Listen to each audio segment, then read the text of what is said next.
Pirates clinched a playoff berth last night. 3 straight years the Bucs are going back to the postseason.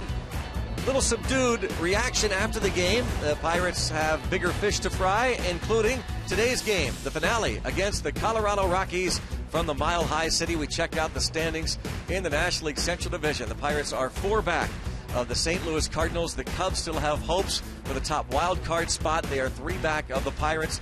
The Bucs will be heading to Wrigley Field for a big 3-game series starting tomorrow. Greg Brown along with Bob Walk. The Pirates have won 5 in a row. And Bob, it was a subdued celebration. They had fun last night, but then they went back to business, and that business is trying to catch the St. Louis Cardinals. Yeah, you can certainly understand why they didn't want to shoot champagne all over the place because they still believe, and rightfully so, that they can win this division. And the main thing is that they got some games left with the Cardinals. So if they can even just shave 1 game off it between now and then, they got a real chance. And they know that, and so they're not going to get all carried away about the wild card game. This is the 3rd time in a row they've won it. The Cardinals played today the start of a 4-game series against the Milwaukee Brewers. Cubs are off as they await the Pirates. Take a look at the remaining games on the schedule. The Cubs will also play a makeup game against the Royals at Wrigley on Monday. Then they play the Reds and the Brewers, while the Cardinals, after taking on the Pirates in that 3-game series at PNC Park that starts Monday, will finish up against the Atlanta Braves. The Pirates and the Colorado Rockies play ball this afternoon. The Pirates look for the sweep of the 4-game series before heading to Chicago. Goals to go for the Buccos. It's the Pirates and the Rockies from Coors Field in Denver, coming up next.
Pirates and the Colorado Rockies, the concluding game of this 4-game series. The Pirates look to extend their winning streak to 6 straight ball games. They have lefty Jeff Locke on the hill this afternoon. Locke on the year 8-11, a 4.48 ERA.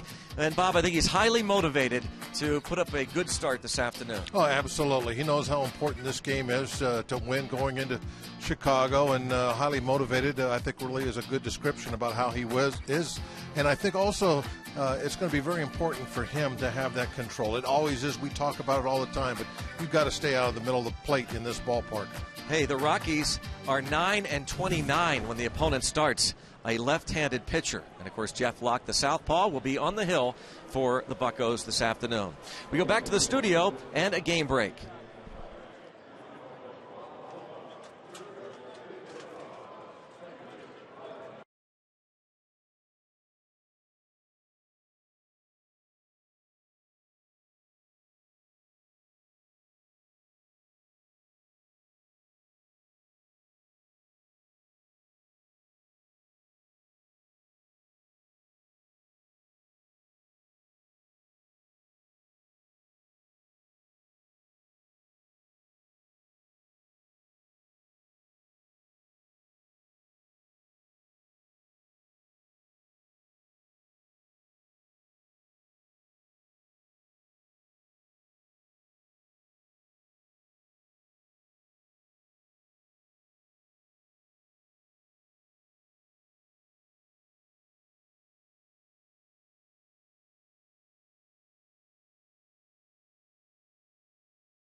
Pirates look for the sweep, and Chad Bettis will toe the rubber. Right-hander from Lubbock, Texas, will face Andrew McCutchen and company. And a couple of players not in the lineup today. No surprise, Aramis Ramirez was pulled from the game the other night with the groin issue, sounding like it's getting a lot better. We'll probably see him back in the lineup tomorrow. Gregory Polanco banged up his knee a bit last night, so here is the Toyota starting lineup. Josh Harrison, Jeff Decker in right, Andrew McCutchen, of course, in center, Starling Marte, the cleanup man, and boy, did Neil Walker clean up last night, career-high 6 RBIs. Jordy Mercer at short, then it's Pedro Alvarez, Chris Stewart, and Jeff Locke. Josh Harrison, part of the 19-hit attack, and boy, the Pirates with what they've done here at Coors Field, going to be tough for them to want to leave. Last 4 games hitting at a .361 clip, going back to that finale of the Dodgers series. And again, it's Chad Bettis making his 19th start. Bettis numbers pretty decent, really, for pitching here in this ballpark. 4.46 ERA is not bad at all here. And opponent batting average .266. And since coming off the disabled list, looking at his velocity numbers, they've been up a little bit, so he could be tough today. He has struggled at Coors Field. So Hopefully the Pirates can take advantage of that. Josh Harrison takes ball one. Oakland hurdle. And the Pirates celebrated in their own way last night. And now it's back to business. 1 ball and 1 strike. Jay Hay, 5 for 11 in the series. 9 for 18 in the season series against these Rockies.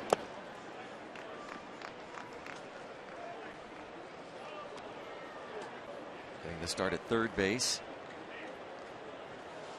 And each of the last 2 games started at second base on Tuesday night.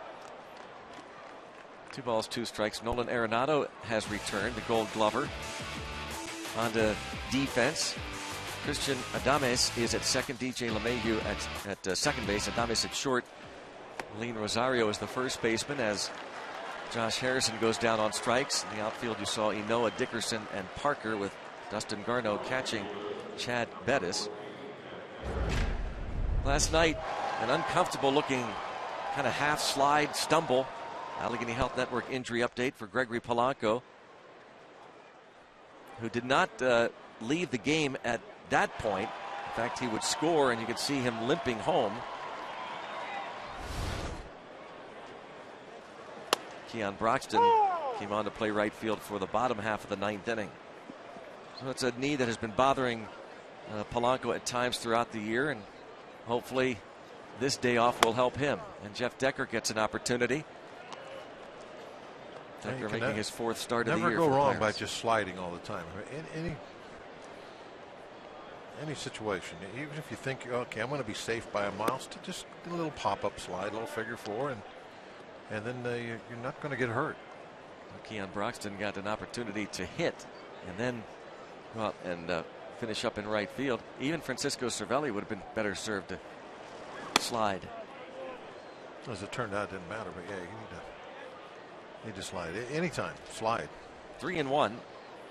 Jeff Decker has drawn 6 walks in very limited action. Yeah, really, he hasn't got a lot of hits, but he will go into deep counts. And it's guys unbelievable, can't this strikes. guy. It's like Cangelosi.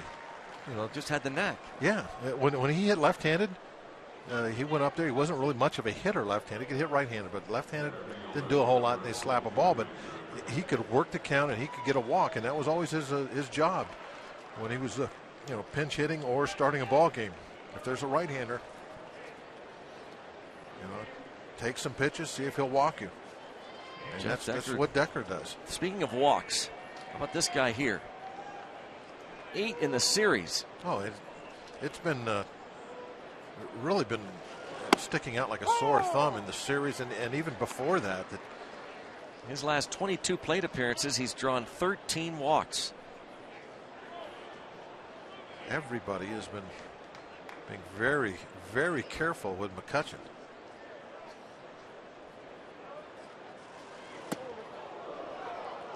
One ball, 1 strike. The most walks in any series by a Pirate ever. It was a 3-game series. Barry Bonds back in September of 1992. Take a look at the pitch up and in. If McCutchen walks in this ball game, he'll be the 2nd Pirate since 1914 to draw 9 or more walks in any series. And how about an excuse me infield single? He'll take it, and the Pirates have 2 on. A borderline pitch downstairs. He was trying to check his swing, but couldn't get the bat back in time. So it turned out to be a very nice bunt.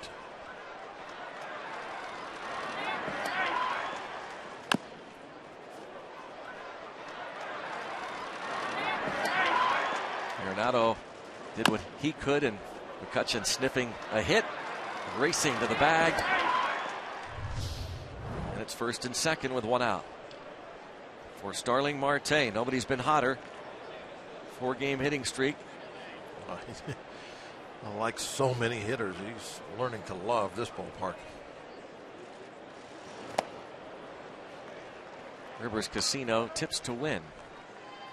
Well, Marte Parte on the bus. He's been hitting the ball so well here. And I'm thinking that they're not going to be throwing strikes to McCutchen. So Marte again, a big day, hopefully with the RBI, starting with this at bat. And then Locke kind of talked about this earlier about his control and how it's something that we always mention, but today even more important. You got to stay out of the middle of the plate. And another base hit. This guy is crazy hot. Jeff Decker comes home. Starling Marte and Fuego, 10 for 16 in this series, and with a dozen hits in his last 21 at-bats in a 5-game hitting streak. 1-0 Pirates, 78 RBIs for Marte.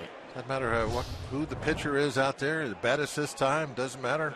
Goes down and gets it. Look at that pitch. That was a good pitch. Down and in with movement. Just golfed it out there at the left field.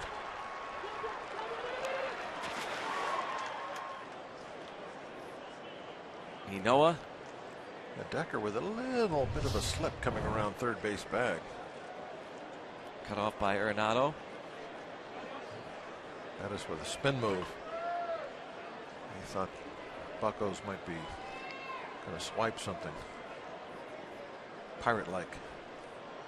Here's Mr. RBI, 6 ribbies career high last night, and now with 69 on the year.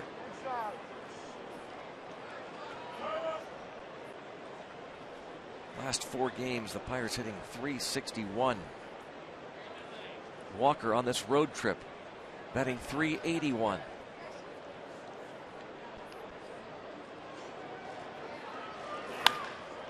And toward right field. And catch can be made by Kyle Parker. Thought for a moment that ball might drop, but hangs up. Out number 2. You know, there's always that question when you lose one of your big bats, how the team's going to respond. Jung Ho is such a big bat in the middle of our lineup for a long time now, and I know it's a lot of the Colorado Rocky effect, but the guys are responding on that offense. Pick up whatever slack there is. Jung Ho hurt.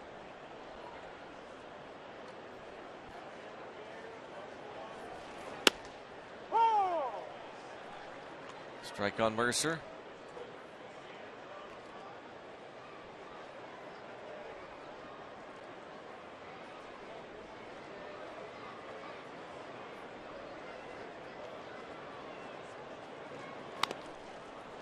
And a couple of strikes now on Jordy Mercer.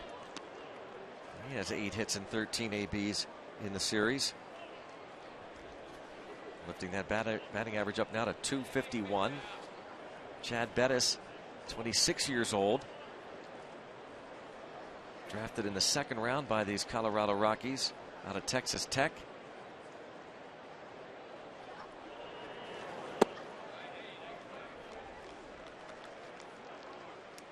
One and two.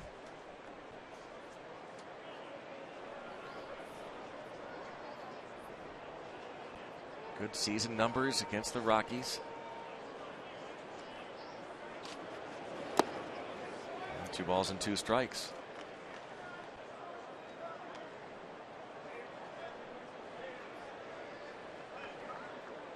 He's got McCutchen at second, Marte on at first, so great speed, and with 2 outs, they'll be off and running if Mercer can find either a hole or a gap. He did that last night in the 5th inning. Double into left center. But he pops it up and going toward the seats, going to be out of play. Dustin Garneau, the catcher, over to take a look. And still 2-2.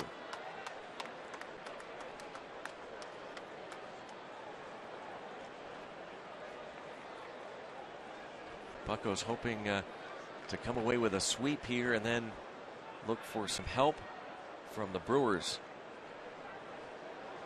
taking on the Cardinals in St. Louis tonight. Well, Bettis able to strike out Mercer. The Pirates get a run. Andrew McCutchen reached on the infield hit. Marte brought home Decker.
We'll check out the starting lineup for Walt Weiss's Rockies. They are 63-89 on the year.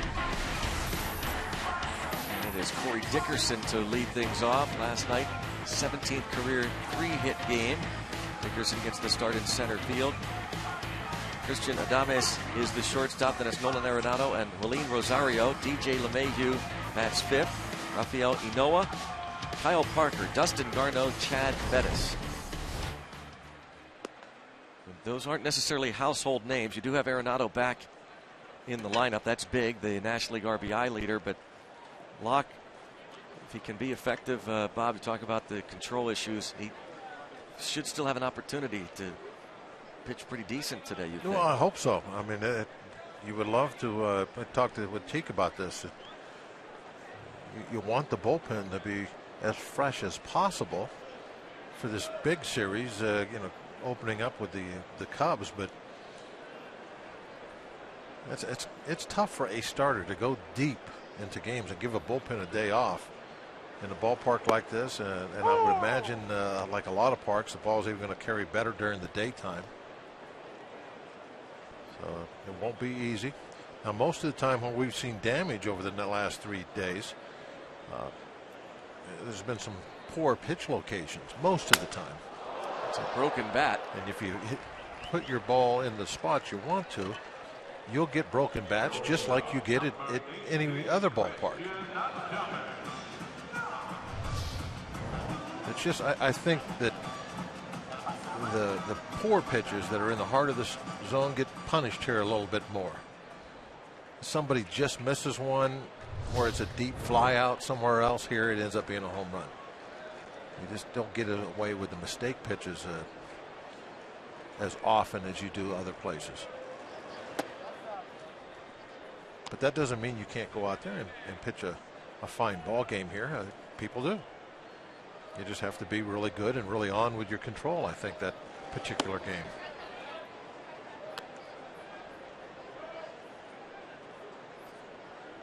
He's 8-11 on the year. The area of .448. This is his fourth career start against the Rockies. Pitched twice against them last year. And July 26th here at Coors Field, 2014. 6 runs in 6 2/3 innings. An 8-1 Rockies victory. He beat them his other start last year. To center field, and McCutchen for the second out. Check out the Pirates defensively. Josh Harrison once again makes the start at third base. Jordy Mercer joins him on the left side of the infield with Neil Walker and Pedro Alvarez patrolling the right side. It's Jeff Decker in his first start in right field. Andrew McCutchen in center. Starling Marte in left, and Chris Stewart catches Jeff Locke. Chris Stewart gives Francisco Cervelli this day off. Hopefully we'll see some smart hitting from Stu. Usually do. Nolan Arenado takes the strike. Did not play at all last night. Dove for a ball in the 9th inning on Tuesday. Ball hit by Jordy Mercer and whacked his head on the dirt. Shaken up a bit. 1 ball, 1 strike. Yeah, really unusual play to see anybody smack their head off the infield dirt on a dive. And into right field, wide open on the right side and headed toward the right center field gap. Decker gets to it quickly, and it's a double. Well, we've seen that a lot of late, where the hitters are just, and you can watch their swing, you can tell what they're trying to do. They're trying to hit the ball the other way. Morneau has done it several times in this series. He's a left-hand hitter, of course. Base hits to the left side of the infield, and just taking advantage of the defense. You can see that. Wow, what was that, though? What did he think? I don't know. He went into the job. Did he not? It was almost like he thought there's a second baseman there, and then he hit it right to him. That was wild. I don't think so, Greg. I think he thought, okay, I got my single through the infield. I think he took off because he saw that there was no outfielder to get that ball.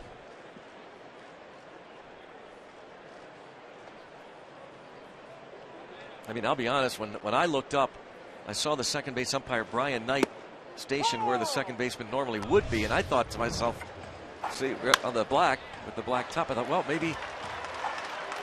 Well, then he definitely wasn't trying to do that then, if he thought the second baseman was there.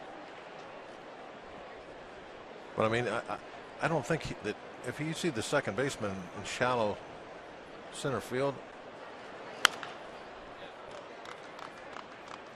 I mean, that's such an unusual place for a second baseman to play with a right-hand hitter out in the outfield like that. But maybe so. Bizarre. He dropped his head and dropped the bat like it was a routine ground ball. It was. Yeah, that's true. Marlene Rosario went 2 for 3 with a home run on Tuesday. Bounces this ball to the shortstop Mercer and gets him. So Arenado is left stranded. 1-0 Bucks.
Toyota.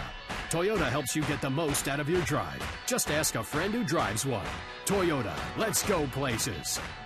And by Barrel Automotive, we're driven to be better. Let's go Bucks.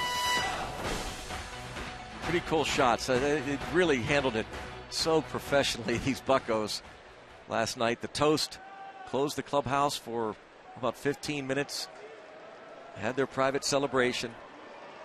And now back at it this afternoon. Strike on Pedro Alvarez. Obviously, they have their priorities in the right spot. Yep.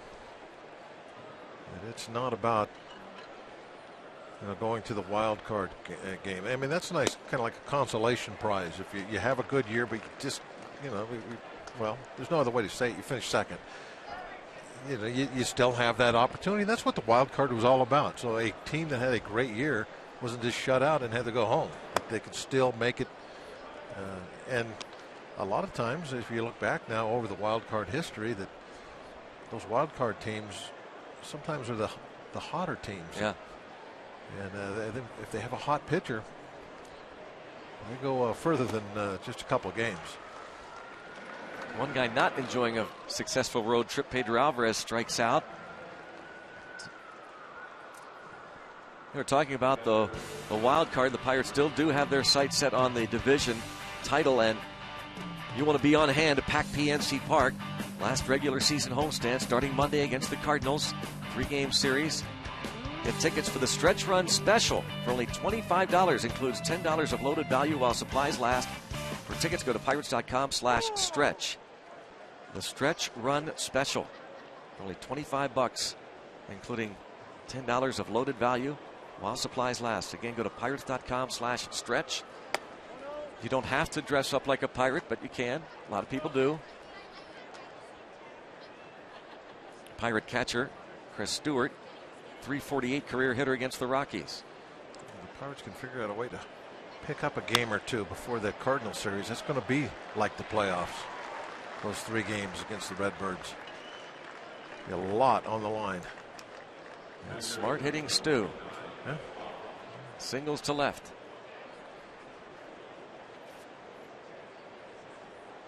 Yeah, point to his head on that one. I think that this is just getting up there and ripping one.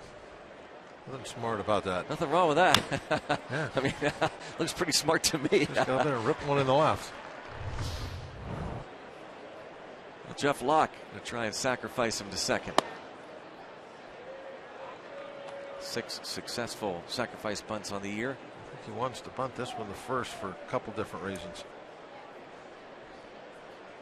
That's the way you want to bunt it anyway, but I think that's the weak link in their defense. What I've seen last 3 games. I know it's not the guy playing third. No.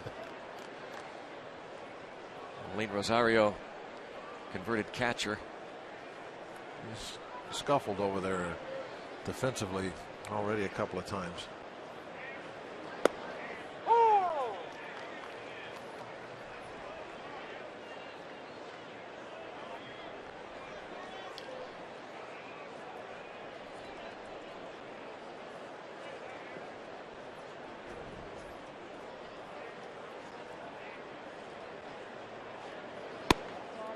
Falls behind him, 3-1.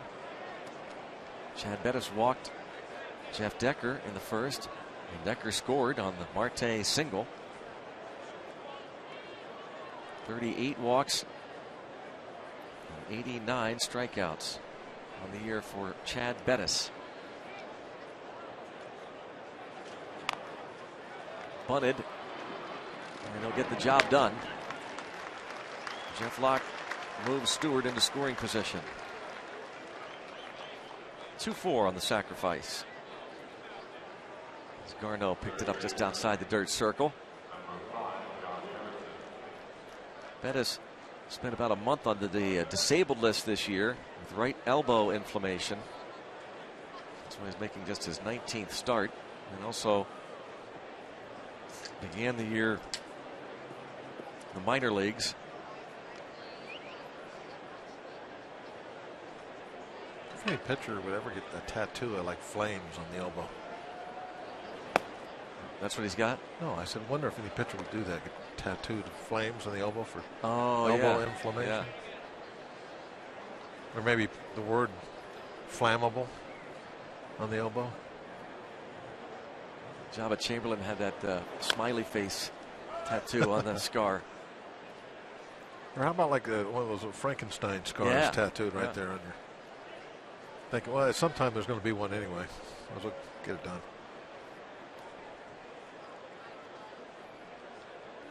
Ball to strike on Josh Harrison.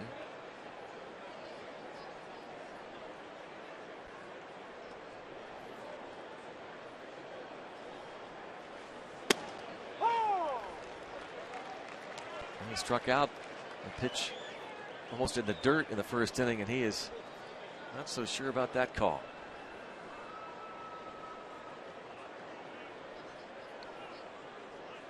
He had one in the almost exact same spot called in that first inning that he questioned. Ron Kolpa behind the plate. Larry Vanover, the crew chief, over at first. And a chopper toward the shortstop. Adames. That's Harrison. Go to the bottom of the second at Coors Field. 1-0 Bucks.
Sidney Crosby. Check out his inaugural season of Sidney Crosby Hockey School. Take a tour of his lakefront home along with his favorite fishing spot and hear how he's gearing up for the season. There's no place like home with Sidney Crosby tonight after Penn's post game on Root Sports.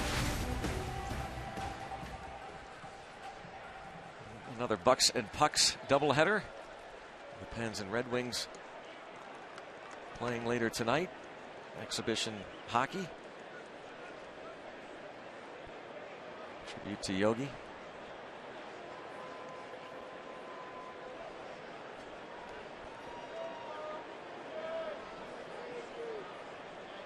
Jeff Locke. This is DJ LeMahieu.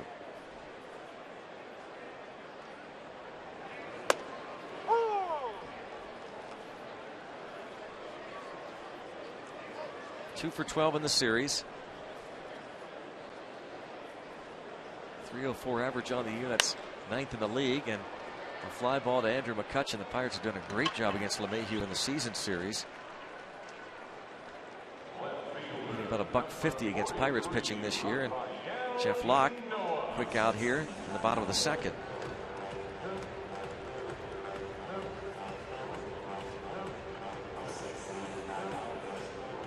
Locke's last start was against the Dodgers on this road trip. Went 6 1/3 innings, gave up 5 runs, 4 earned, and a 6-2 loss.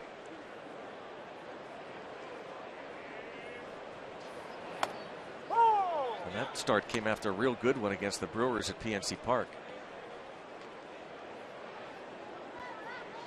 We know that, from seeing him over the last couple of years, that he is capable of getting on a pretty good roll at times.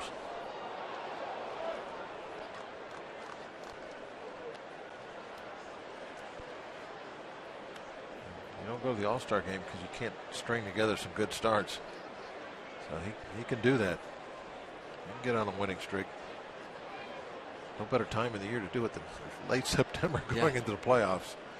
Right here, right now. Really want to be at your best.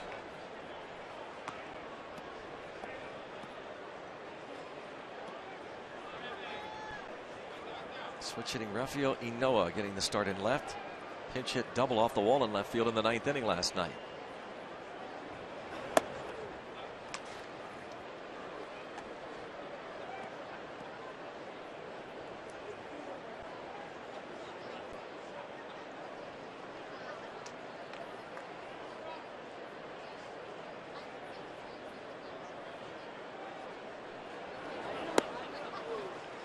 Jeff Locke, it's his first strikeout.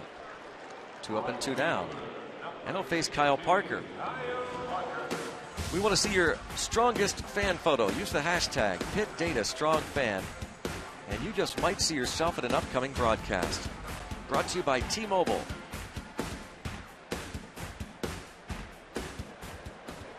Beautiful day for baseball here in the Mile High City. 79 degrees at game time.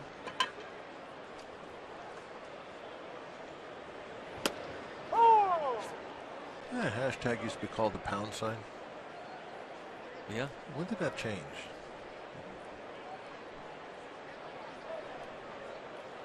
Did Twitter start that? I remember you saying it. I always wondered. It looked like a little where you play tic-tac-toe. Unless you're using with the tic-tac-toe board, you call it that too. Yeah. I think that maybe you only use it when you're referencing Twitter, perhaps. That's why it could be. I don't know. Hashtag. I'm guessing. That's all I ever heard anymore. Yeah. Hashtag. Yeah. Guess it kind of looks like hash. And down on strikes goes Kyle Parker. 1, 2, 3. We head to the 3rd inning. We'll talk more about the pound sign when we come back.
Robbie. It's Mikowski. You walk around to any visitor's clubhouse in Major League Baseball, and the manager's office has a lot of cool pictures of most of them, and Coors Field here is no different. There is a picture here from the 2008 All-Star Game played at Yankee Stadium, and look at who it's signed by, Clint Hurdle.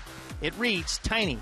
Truly a legendary evening, memories for a lifetime. Tiny is Mike Ponarelli, the visiting clubhouse manager for the Colorado Rockies here, and Clint signed those for a bunch of people. A great print from that All-Star Game. Clint said some of his fondest memories in baseball came from that night, Greg and Bob, including when they honored all the legends that night.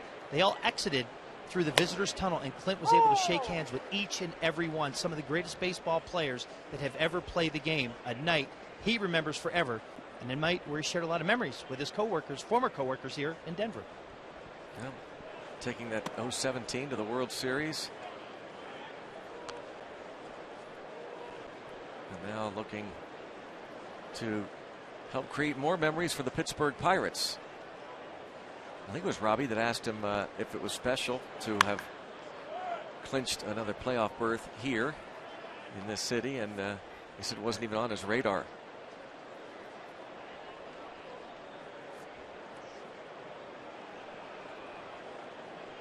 Jeff Decker drew a free pass in the first and scored on the Starling Marte hit.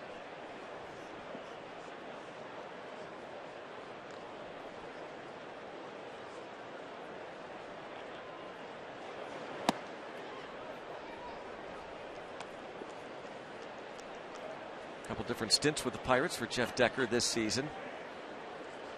A September call-up, 25-year-old Phoenix, Arizona native. In his second year in the Pirates organization.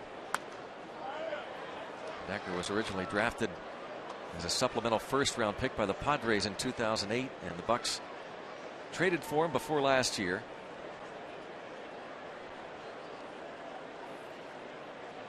Just 5 at-bats last season with the Pirates, and his only other big league experience came with the Padres in 2013 and only 13 games.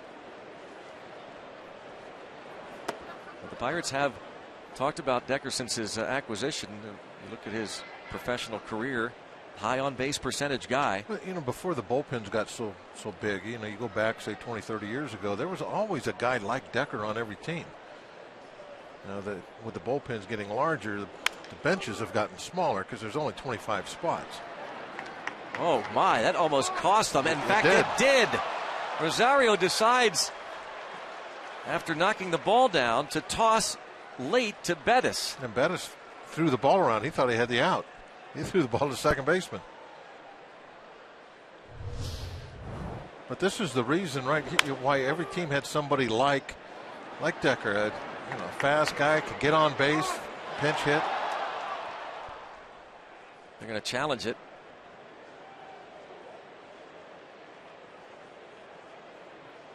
Well, it's going to be a tough one to overturn. Decker thought he was safe, and then Bettis threw the ball around. He thought he was out.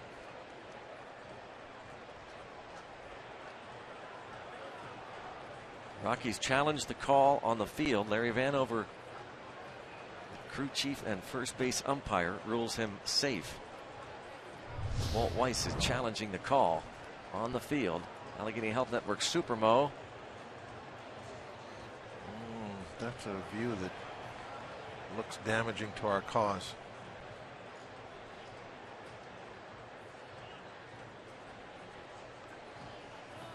That makes me think they're going to overturn it.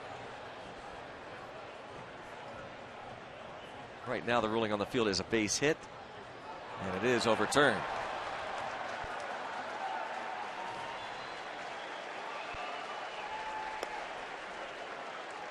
Goes 3-1.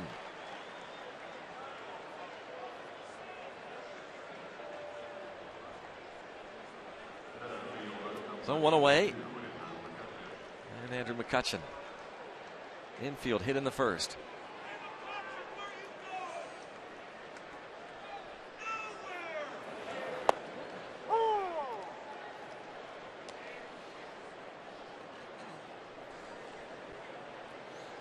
Right now batting .298, Andrew McCutchen.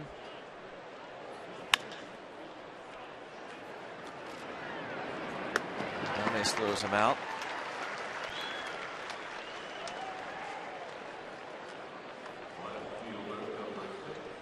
catch going for another leg hit there.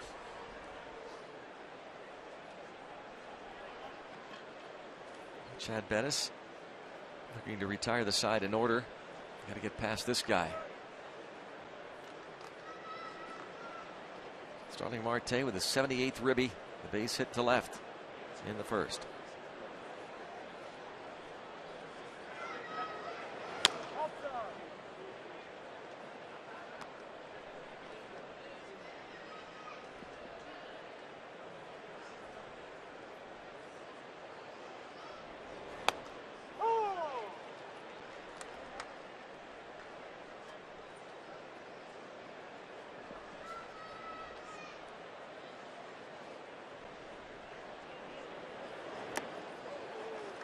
Marte, his first 3 times up last night, single, 2-run double, and was retired in his final 3 at bats. 2 for 4 on Tuesday with a couple of RBIs plus a walk. 4 for 5 and a triple shy of the cycle on Monday. Homered his first time up, then hit a ball to the warning track in center field in his second AB, then a base hit to right, an RBI double off the wall, single run scored. I mean, he's just had a phenomenal series. And now a 5-game hitting streak. Nope. Hey, and you always have that feeling that he's just kind of scratching the surface still of the talent that he has. Huh. Just needed to put the A in that part. Need another A. A good sign. Playing hooky to party with the Pirates.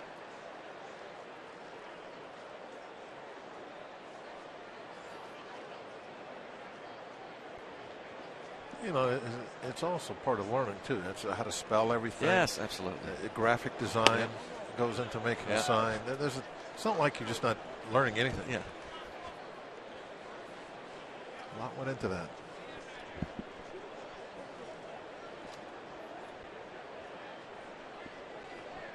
Pirates back home Monday night, by the way, against the Cardinals, and there is another hit. Look at that ball scoop when it hits the grass. How about this? It's like AstroTurf. How about this Marte guy? He's all right. Another hit. Another hit. Not a bad pitch. Down the way, 95 miles an hour. Just go with it and bang it out toward right center. So now he's 10 for 17 in the series and has 12 hits in his last 13 hits in his last 22 at bats. Bettis was ahead of the count against Marte and worked it to 3-2.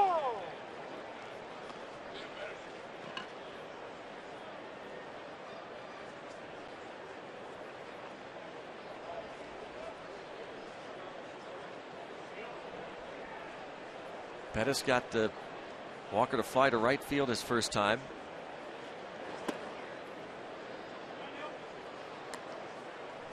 And our Barrel Automotive League leaders, most RBIs in the National League over the last 10 days. Neil Walker, there's 6 of them last night. And Starling Marte. Look at the next 2 guys. 2 teams were chasing. Or chasing one of them chasing us. All 3 teams are they're putting their best foot forward. Yeah. You got to love that.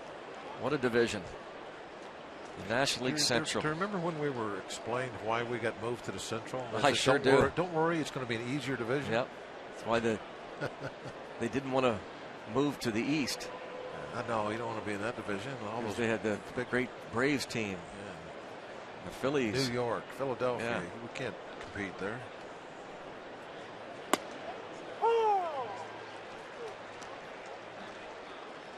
The 3 best teams in baseball reside in the National League Central. The Pirates with 92 wins. I mean, the Central Division's been like this for a while, not just this year. You look back even before we were getting involved in things. It's always tough.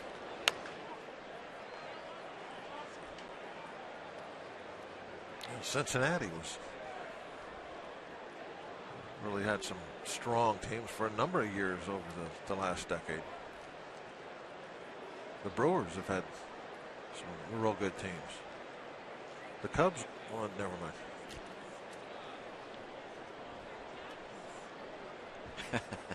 That was good, Bob.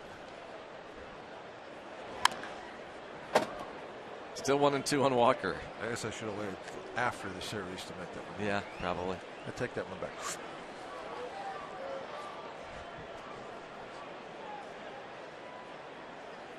The numbers for Walker on the road trip. His last 6 starts, a dozen hits and 25 at bats.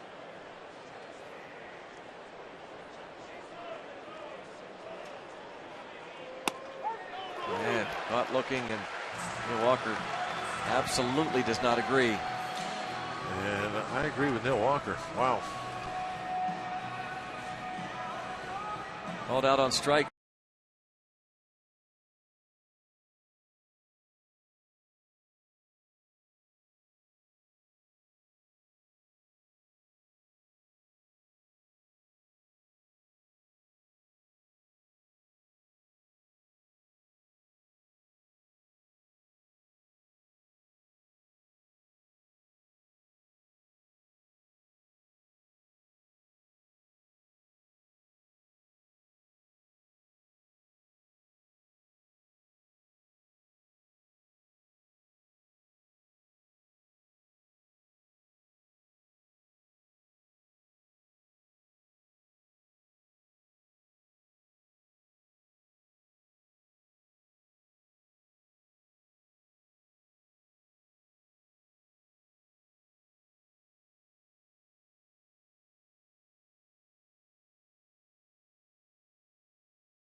One nothing lead, and there are some folks that brought some brooms.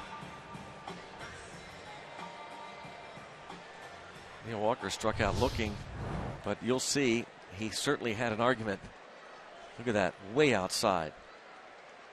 And since it was a curveball coming from that direction, if the ball is going the other way, it's looking like a strike, and then breaks out of the zone right at the last moment, those pitches you get called every now and then. But the breaking ball at no time looks like a strike because it's outside and doesn't quite make it in.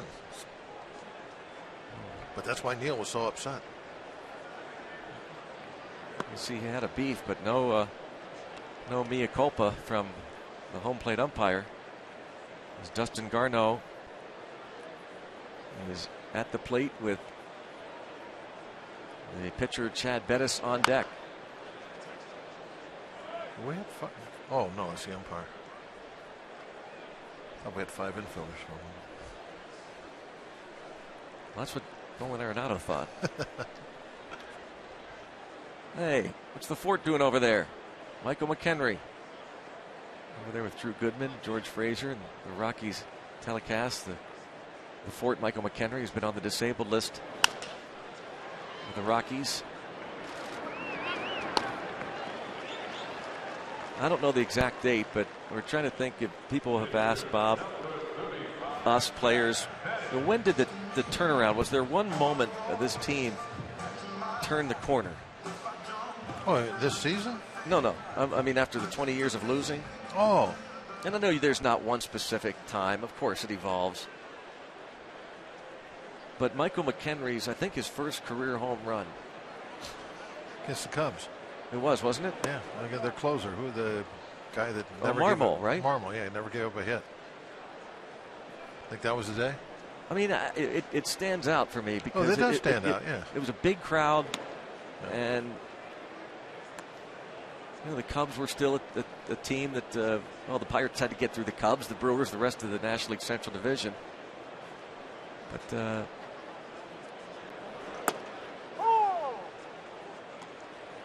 so many moments that stand out. But that one in particular was meaningful for Pirates fans and certainly for Michael McHenry.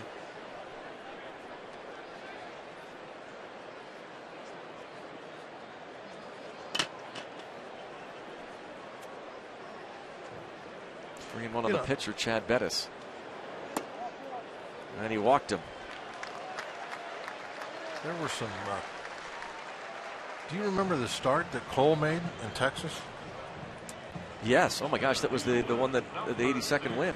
Yeah, that was big. That I think was a big moment. Not to me, not because it was an 82nd win, because we were going to win the 82nd game.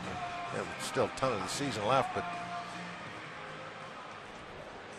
going in there, I think we were pretty big underdogs. Yeah.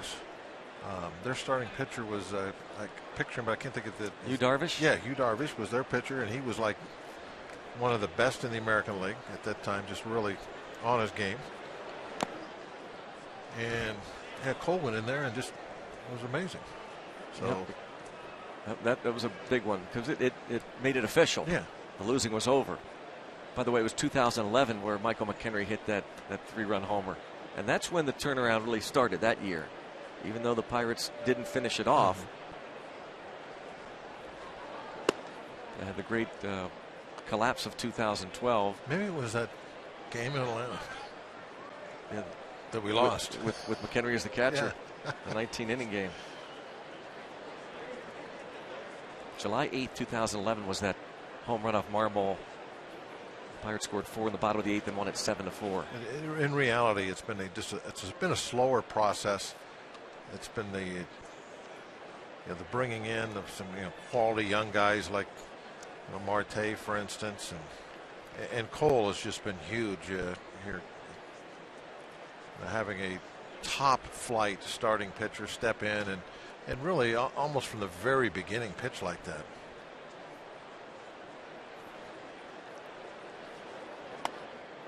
So it's hard to pick out that one turning point type thing, but it's fun to go back and think of those moments where you could see that the team was starting to gain that confidence, start to believe in themselves that they could win and compete and not just say we want to come in first because it's the right thing to say, but actually believe it. Yeah. That'd be really a good question for the players, and you might have to get them like off camera where they would say it, but like at what moment when you said, okay, our goal is to come in first place this year, was it really believable in your mind, and we weren't just saying it because that's kind of what you're supposed to say when the season's starting. Just a soft hit into center field off the end of the bat, but with that fast infield, Corey Dickerson, the base hit. So yeah, one of the great moments. You see the big crowd. Michael McHenry, the go-ahead home run in the 8th inning off Carlos Marmol, his first career home run. Such a popular player. The curtain call.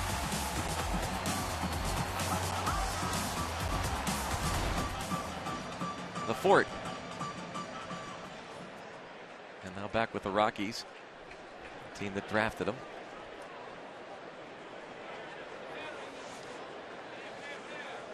They probably don't call him the Ford here. Probably not. It's a shame. No.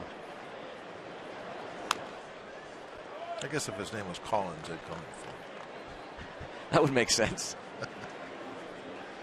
But that was the year the Pirates had about 8 catchers too, wasn't it?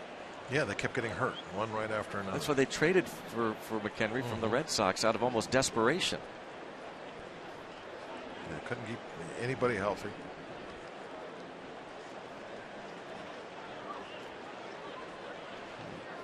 1 out, 2 on.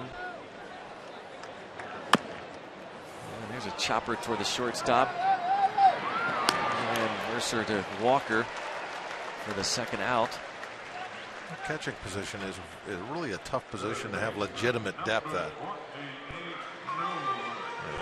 You got a lot of catchers, you know, on your roster and in AAA and all that, but it's not easy to put together a number of them that can step in and play and not lose a lot. And I really think ever since that year, the Pirates have been able to do that.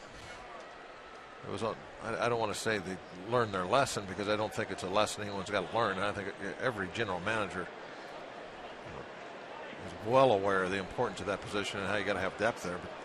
But sometimes it's hard to do. Easier to say than do. But the Pirates have been able to. Neil Huntington's been able to do that of late. In the last handful of years, there's been some quality back behind the plate.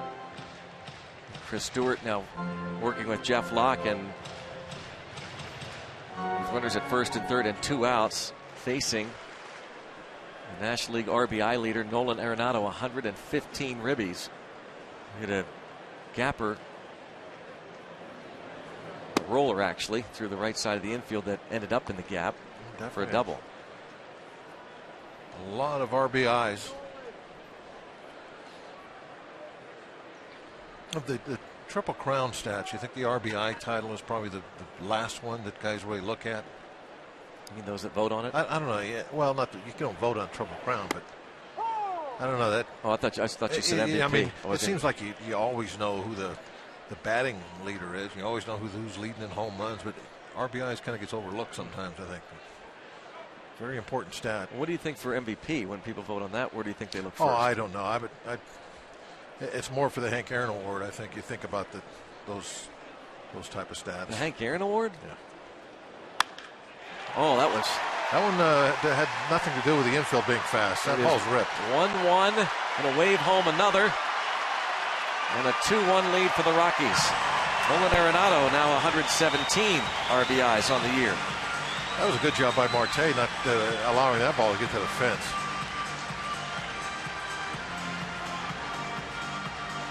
Marte also just almost like an infielder would just turn and throw it, get the ball in.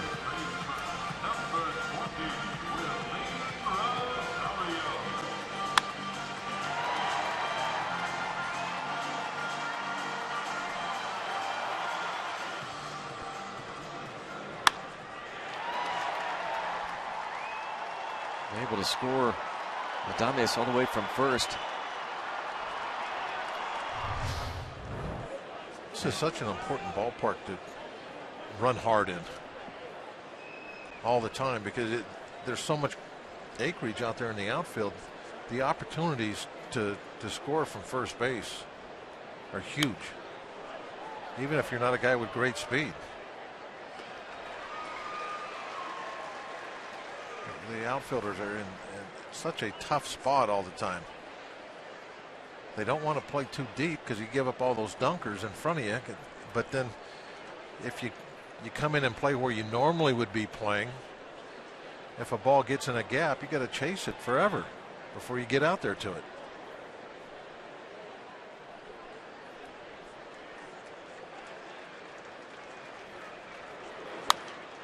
Rockies with their first lead of this series, and the walk to the pitcher Chad Bettis. How big was that? Yeah, walking the pitcher, it seems like that more often than not will open up a little bit of an inning for the other team. He got Dustin Garneau, the catcher, to ground out, but then he walked his mound opponent. Because then you have a base runner on, obviously, and then now the top of the lineup. Now you got all the good hitters coming up.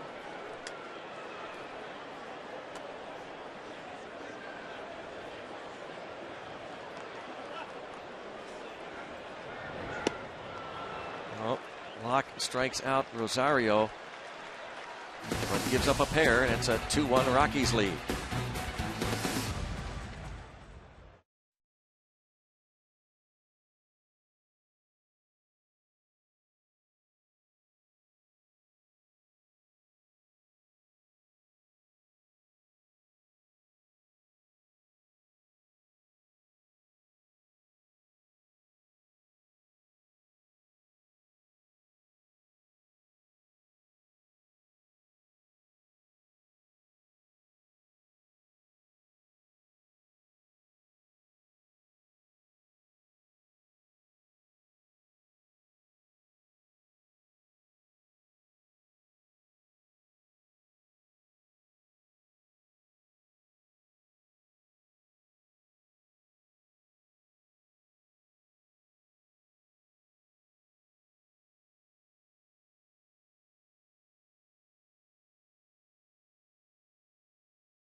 Sprues and your Western PA Chevy dealers.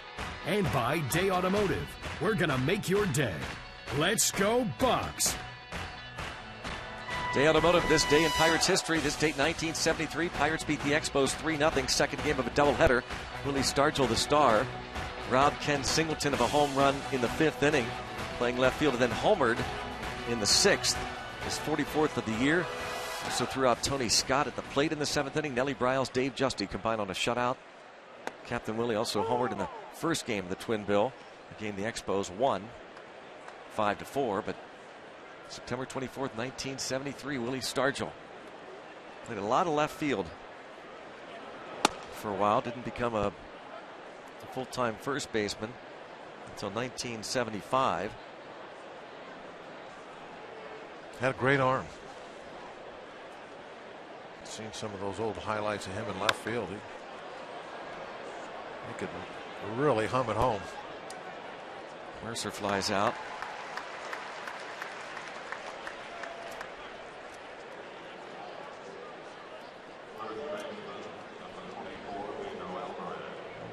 Chad Bettis will now face Pedro Alvarez. Struck him out in the 2nd.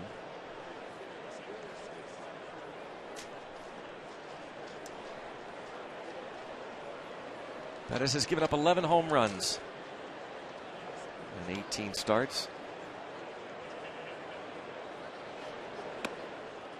7 of them here in this ballpark. His ERA this season at 5.20 at Coors, 3.59 on the road.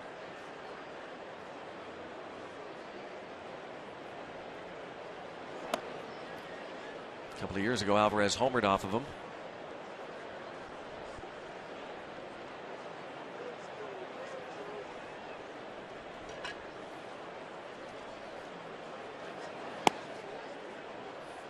Alvarez has 1 hit and 17 at bats in the season series against Colorado.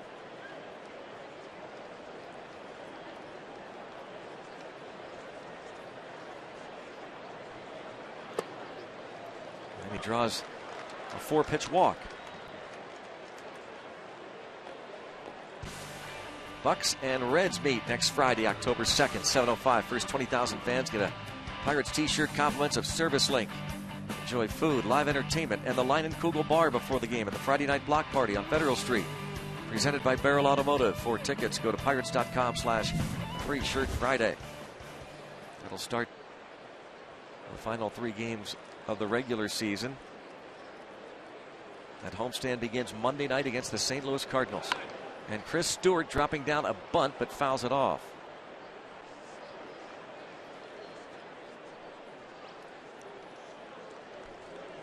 Always using his head. Saw that third baseman Arenado playing deep.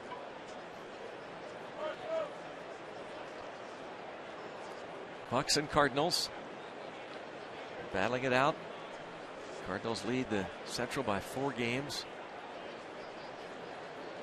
They play tonight, hosting the Milwaukee Brewers. Taylor Youngman on the mound for Milwaukee against Michael Wacha.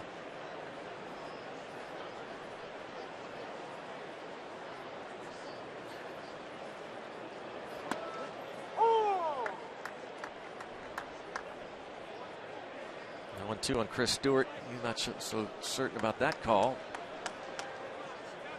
By his reaction there, he singled to left field in the 2nd.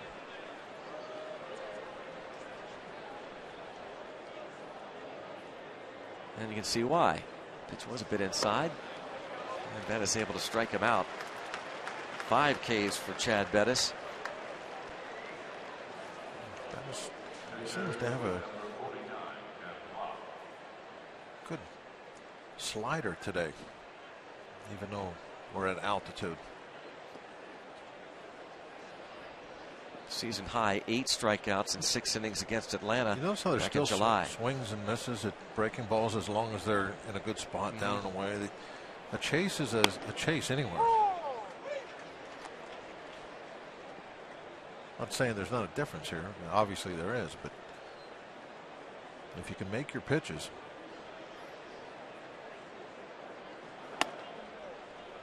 And really, you know, when you think about it, it's just like playing somewhere else, like say Wrigley with the wind blowing out. You got to outpitch the other guy, and he's in the same thing. He's pitching off the same mound, Right. same place. Everything's the same. You're not having to. Things don't change because you're on the mound. You're not having to outpitch somebody that's pitching a night game in Dodger Stadium. You're the guy you're facing, or the guy that's going to be pitching to your team. He's having to deal with the same ballpark, the same elevation, same everything you are. You just have to outpitch him. Don't worry about is the final score going to be 7-5 or 3-2. That's of no concern. You still got to win the game, do your job. You got to have that mindset, or you'll drive yourself crazy. And I think some pitchers over the years have. They can't handle that fact that they're going to give up runs. Well, he has struck out 6. He has a 1-run lead.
They're chomping on the goodies is the Decker family. Kent is the dad on the left, along with an aunt and some family friends. On the right are Jeff's grandparents. They are Geisla and Jim Decker. They are watching Jeff play for the first time in a Pittsburgh Pirates uniform. They have not seen him play in the big leagues in a ball game since he was with the San Diego Padres. Now, Geisla, if you can kind of notice, obstructed a little bit by the cotton candy, but she's wearing a button on the left side of her shirt. That is in honor of their son, Jeff, J-A-F-F, who passed away December 13th, 1978. You might have heard the story.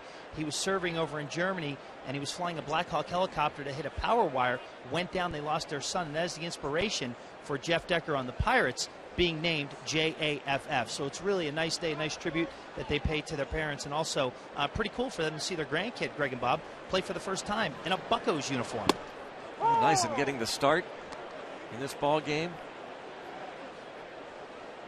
I think the question we get asked most by other broadcasters before a ball game, does he pronounce his name Jaff? That happened again today. Yeah, no, just a tribute, family name, and handed it down to the Pirates, Jeff Decker. DJ LeMahieu flied to center field in the second inning, followed by Rafael Inoa and Kyle Parker.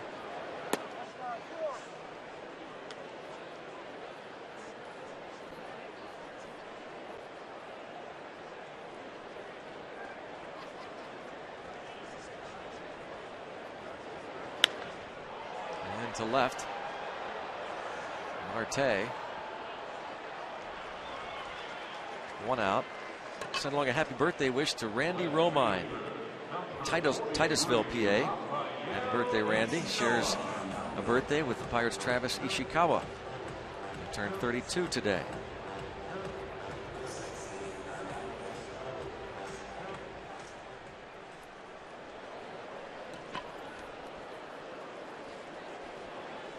It was a neat scene last night. Those Pirate fans behind the dugout. I want to thank Mr. Wayner for bringing us coffee. Yeah, delivering coffee. I didn't know he was off today. Broken bat. And a drop in for a hit for Inoa.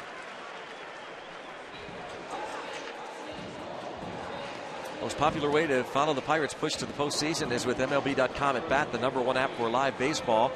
Enjoy live look-ins, highlights, replay review, scores, stats, StatCast, live radio broadcast, and more. Get MLB.com at Bat now.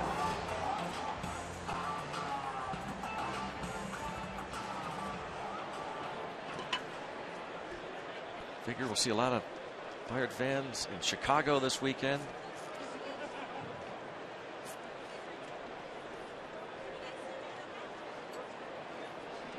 It's going to be wild. Yeah, there'll be a lot of blue.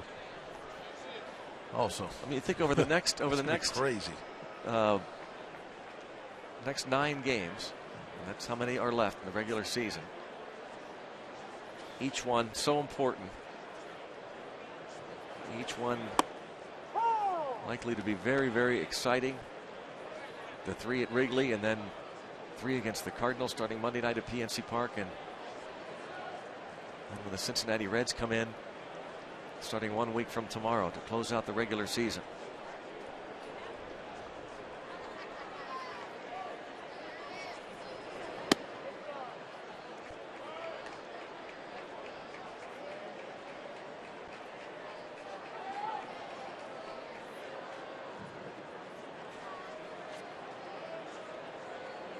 One ball, 1 strike on Kyle Parker.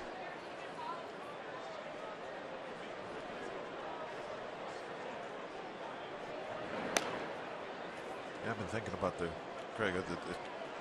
weekend series, what it's going to be like outside the ballpark at Wrigley, those streets.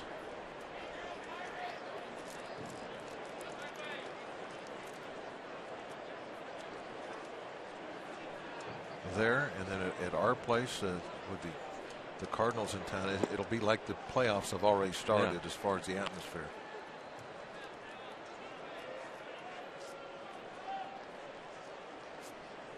Probably going to have to go back a long time, do the research to find out when the last time the Pirates met a team that they were either chasing, when the Pirates were in second place, or if the Pirates were in first playing the second place team the final week of the season at home. I bet you it has been a long, long time. You have that possibility, that showdown. Well, you can go back to the late 70s, 1978. The Phillies came to town.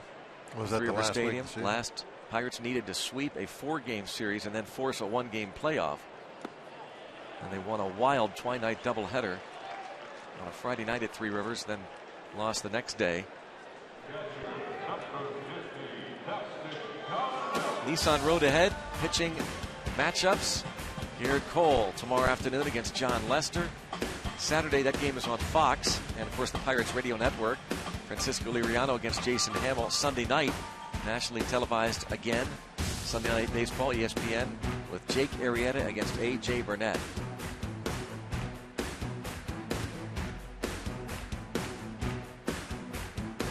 Pretty neat pitching matchups. There's Francisco Liriano to pitch on Saturday afternoon. It's going to be great. I can't wait. I've really been thinking about it. It's hard not to, even though these games here in Colorado are really of equal importance. Every game, but I've been looking forward to this Chicago series. I agree. Just great games, and it's so much on the line. I'm glad the Pirate players have better focus than you and I do, because we get lost in it. Oh yeah, we get lost in the looking ahead mode.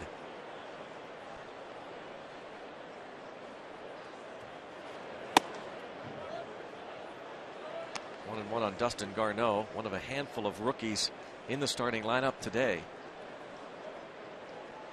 I don't like playing outside the division this late. I know you have to do it nowadays, but agreed.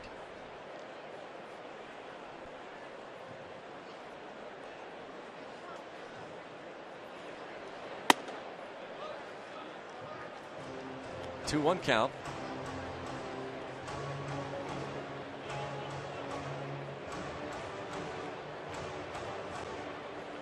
Ray Searage has been masterful in what he has done with this pitching staff and in this organization over the years. Chopper. Long way from Mercer. Nicely done. Gets Garneau. Inoa is left on.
Next to Jeff Locke. Check out this play by Mercer, that quick infield. It's him kind of cutting in front of Walker, who was swung way over. And a Point Park University tweet referring to the shifts. Thoughts on shifts in the playoffs? Real potential to be hurt by a little dribbler through the infield. Well, there's that potential in every game. I mean, it really doesn't make any difference whether it's a playoff game or not. That the Pirates have numbers that tell them where to play. That where the ball is most likely to go, and that's where they want to concentrate their defenders. And sometimes you're going to get beat. Just like, you know, if you don't play a shift and somebody hits one, you know, up the middle, just out of the, just a little bit away from the shortstop. Oh, there's a line drive down the left field line for Josh Harrison. And even though it is cut off before it gets to the wall by Inoa, the Buccos in business with a leadoff double from Jay Hay. But you're going to kick yourself like, well, we should have shifted there. If you were in a shift, that would have been an out. So it's just all percentages.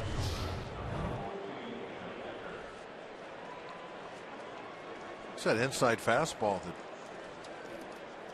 really Jay Hay hasn't liked.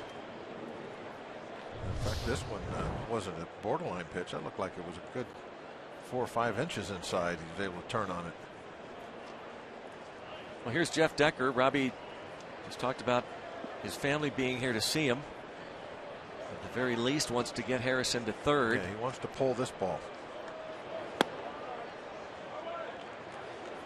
They want to prevent it. They're trying to keep the ball away from him. Wow, that's a long way from the infield, isn't it?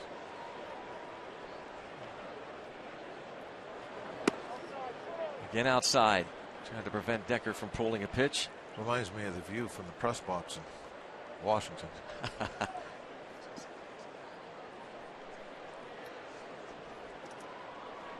Family capturing the moment. And right up the middle, Jeff Decker will tie the game.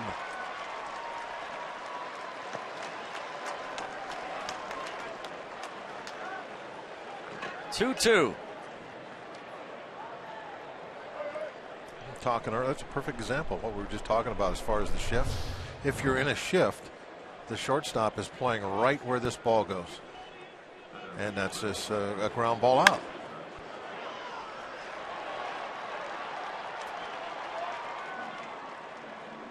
And Jeff Decker's family fired up. Come on, Grandpa. Decker getting the start in right field for Gregory Polanco, and he has walked and scored and singled in a run.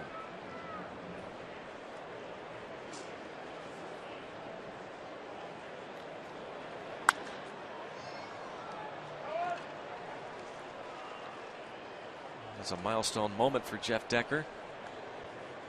His first Pirate RBI. Again, we mentioned he was in the big leagues just 5 games last year, only 5 at bats. So his first major league RBI since he was with the Padres 2 years ago.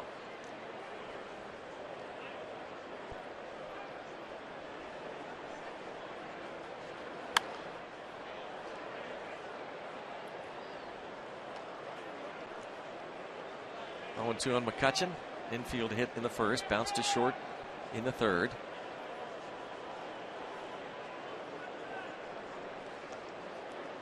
Bettis approaching 90 pitches. Walt Weiss has 13 relievers, and in this series we have seen him use just about every one of them.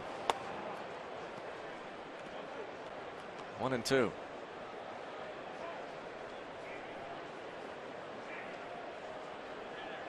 This ballpark and with all these players available makes for some long ball games, each one at least 3 hours in this series.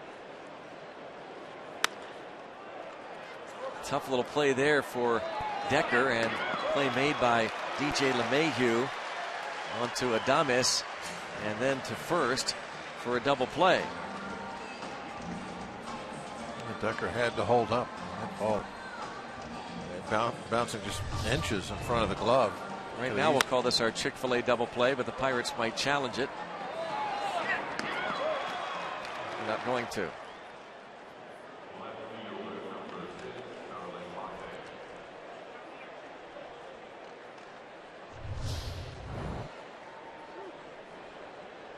So the Gold Glover DJ LeMahieu turns that one hopper into a double play.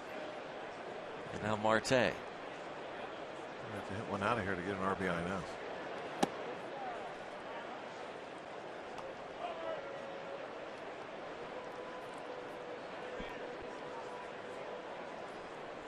Got 11 hits now in this series.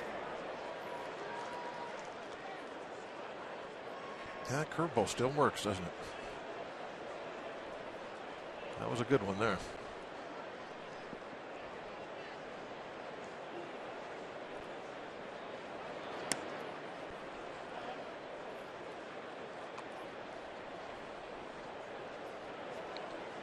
Two and one. Marte is in the zone.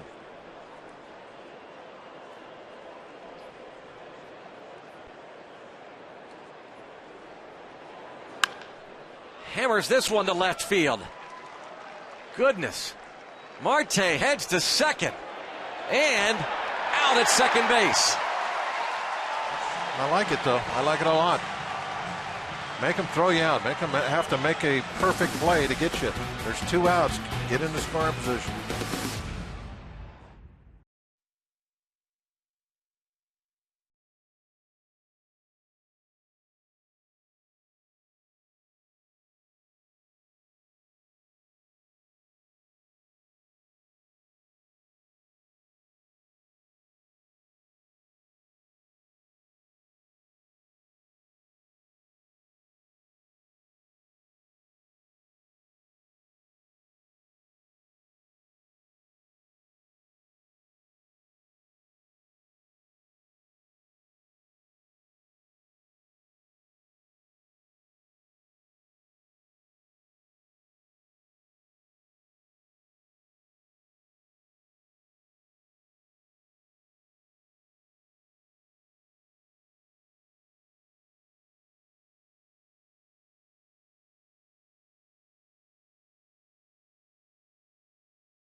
Well, the Pirates have challenged that last out call at second base. Starling Marte thrown out by Rafael Inoa. Second base umpire Brian Knight made the call. He's on the headsets along with the crew chief Larry Vanover. Marte and the rest of the players look up at the big board, and Allegheny Health Network Super Mo. He is out. So the call stands. And Marte is out after all, and the Pirates lose their challenge. But Bob, you're saying it certainly is aggressive and a good gamble. Yeah, you're supposed to take a chance to get into scoring position. That's why you try and steal with 2 outs. And you can see the out there was made by maybe a half an inch. That's the space in between the cleats and the base when he's tagged. So if the play at second base is this close and it took a perfect one-hop throw to get you, you got to challenge it every time. Another look at Marte ripping another hit. He's 3 for 3 in this game. He now has a dozen hits in the 4-game series. As Inoa throws to DJ LeMahieu to get the out, but Starling Marte with 12 hits in the 4-game series. You know, sometimes Marte gets on these streaks, but a lot of them are swinging bunts and this and that, you know, because of his speed. But I tell you, he's centering a lot of these hits that he's hitting up. Look at this, Bob. 12 or more hits in a 4-game series all time. And again, Marte has a dozen. Last Pirate to do that, Freddie Sanchez, back in 2006. Johnny Ray was the last Pirate to do it on the road against the Mets in 1984. Dick Grote, Pie Traynor, and Cotton Tierney, the others. Traynor had 13 hits, and that is the franchise record. And Marte will have at least another at bat. An historic 4-game series for Starling Marte. First names like they used to: Cotton, Pie, Starling. Oh, yes, they do, I guess. My mistake. Starling. So look forward to his next at bat. Gregory Polanco and Aramis Ramirez nursing some ailments. Hope to see them back at Wrigley tomorrow. It'll be interesting, though, to see what Clint Hurdle decides to do with Polanco, because John Lester is on the hill tomorrow, the left-hander.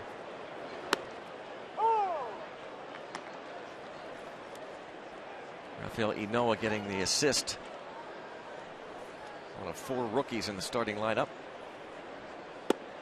Now Jeff Decker tied the game with that base hit, bringing home Josh Harrison, who had doubled. So imperative that Jeff Locke puts up a 0, facing his mound opponent and Decker.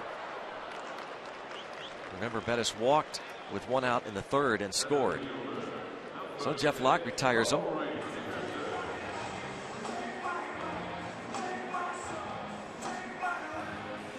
And he faces Corey Dickerson, who has 1 of the 4 hits.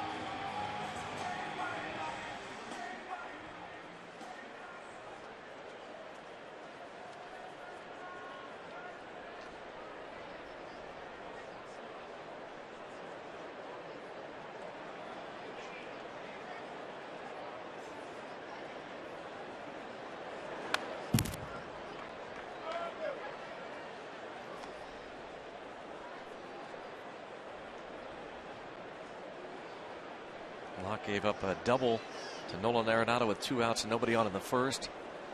The single to Dickerson that moved Chad Bettis into scoring position in the 3rd inning, and then Nolan Arenado, the 2-run double that gave the Rockies the lead.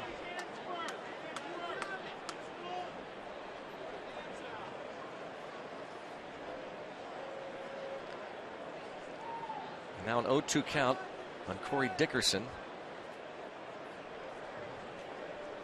You saw another Corey, a former Rocky. Yeah, Corey Sullivan. Corey Sullivan, North Allegheny grad. Played here in Colorado for quite a while. Locke makes the play. Alvarez can't hold on. Working for Root Sports. I'm here in Denver. Yep. It'll go as an infield hit, but that was a pretty nice play by Locke to get rid of it quickly, but Alvarez not able to hang on. Clint Hurdle is going to come out. That was a tough play for a left-handed pitcher. He's fallen off the other direction. That was a good throw right over the bag.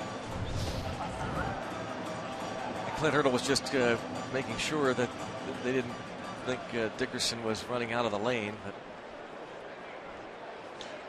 Locke might have, if he would have hit him in the back with the throw, that's when you can get that call. But most of the time, if it's a good throw, right over the bag and the play's just not made, then they're not going to say much about where the base runner is. When you're getting close to the bag, too, the bag is in fair territory. I always wondered about that. It's like at some point you do have to touch the bag if you're a runner. So you can't be in foul territory the entire time.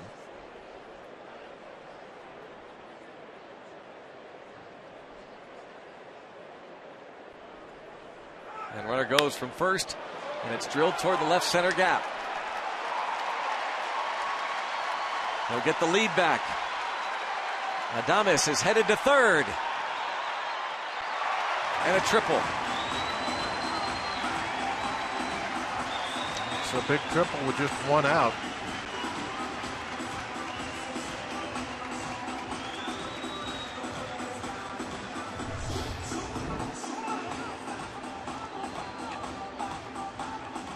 Got that one in the middle part of the plate. Even though it was down a little bit, it's still middle plate. Got hit hard.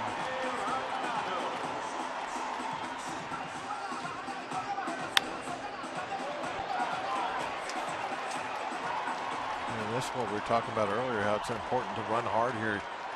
You hit a gap shot. That ball didn't even make it to the wall. And it's a triple.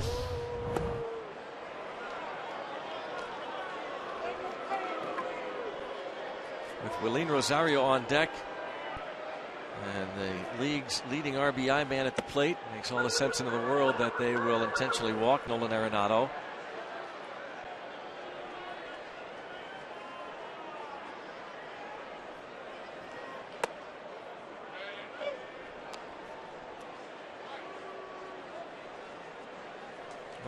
One out chopper. Jeff Locke makes the play. Well, Jeff did make the play. Yeah, but Pedro Alvarez not able to hang on to the ball. It's a theme we talk about almost every single game, about the play not being made, but somehow the Pirates find ways to overcome their deficiencies. And now it looks like the bullpen is going to see action. See some guys starting to get up and move around. Jeff needs a double play ball.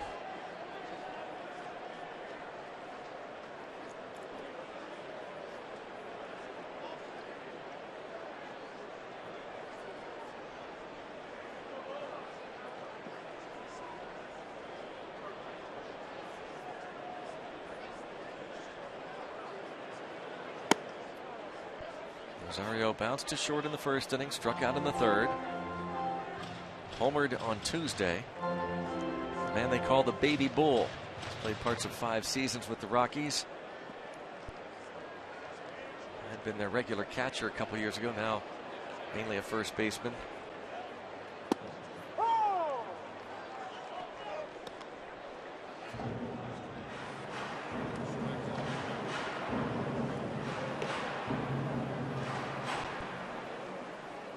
Hughes was the selection. He was the one that was moving around. He's up and throwing now.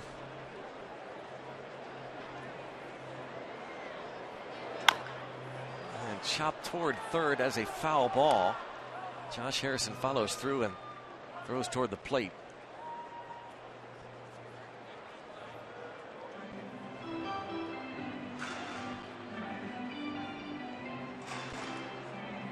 Really the only play that J.A. had. The smart play anyway. Go ahead. You're not going to get the double play on that one, so that's a fair ball. At least get that out at home. Keep it a one-run game.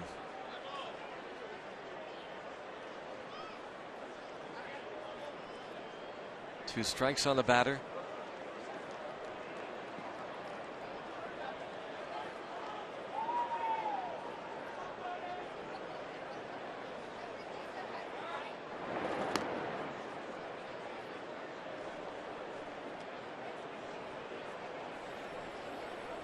Locke has now given up 6 hits.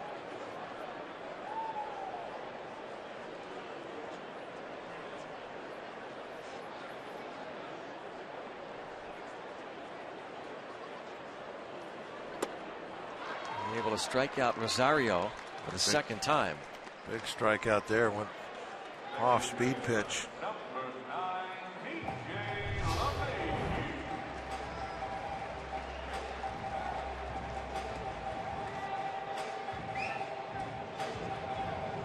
Looked like that ball came in just backdoored it. As far as the, like Stewart wanted that ball down and in, trying to get him to swing over the top of it, but sometimes a pitch thrown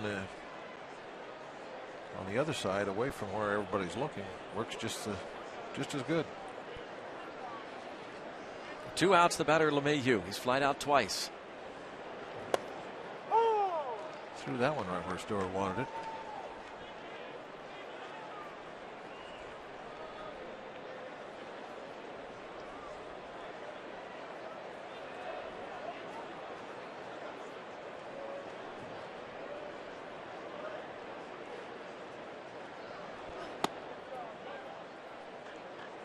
Ball, 1 strike. Exaggerated move there by LeMahieu to get out of the way. He has 2 hits and 14 at bats in this series.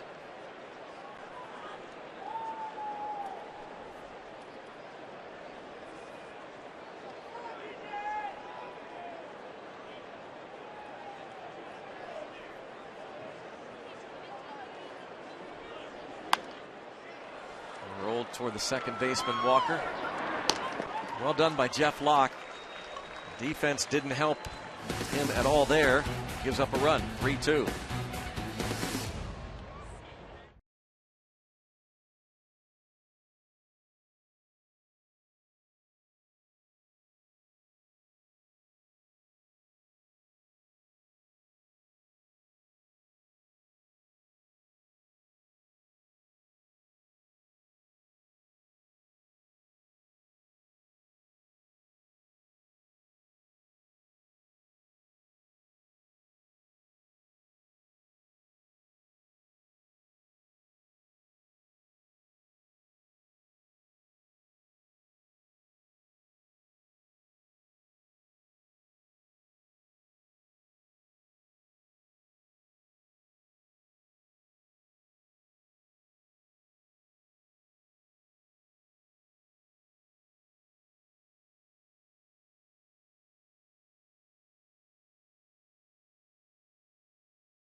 Red Wings coverage from Joe Louis Arena starts tonight at 7.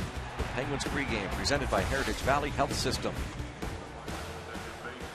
The Rockies get the lead back.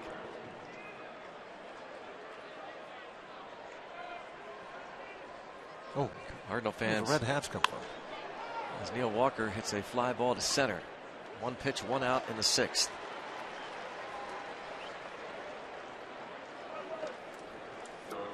Why would they do that? I think they flew here from St. Louis to root against us. Certainly drinking.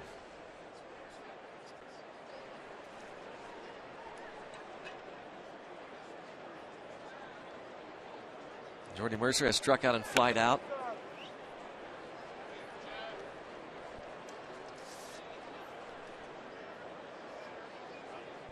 .96 pitches now for Chad Bettis. And a pop-up. Arenado. 2 down.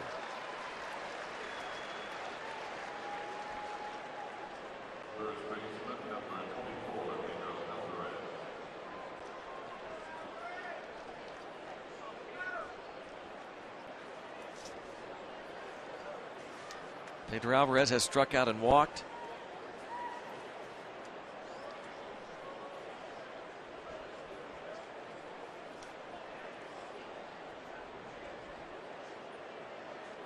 Bettis has not given up a home run in his last 3 starts, including today.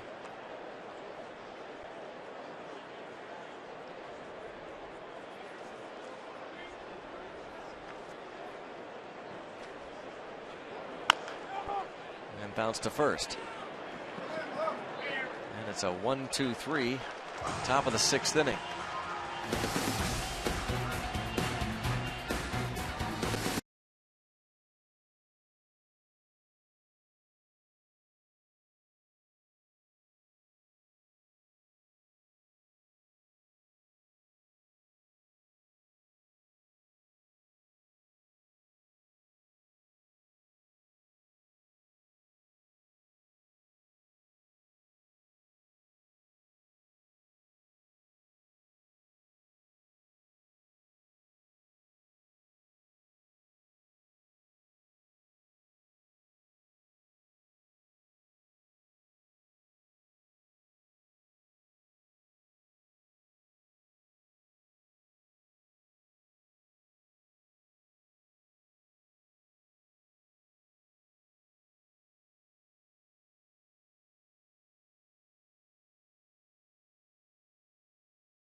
Sports is brought to you by Allegheny Health Network.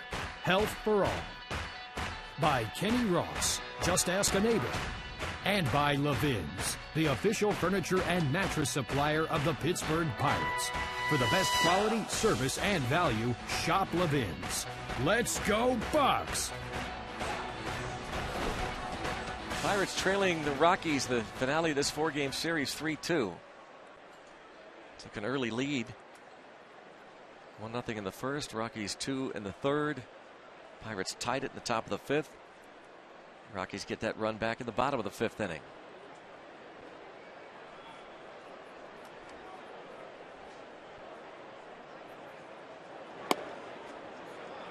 Rafael Inoa, rookie outfielder, has struck out and singled.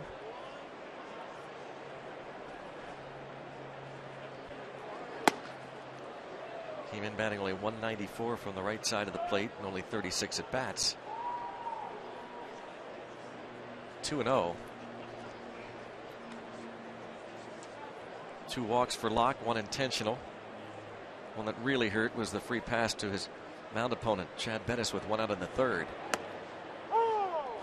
The other was the intentional walk last inning to Nolan Arenado.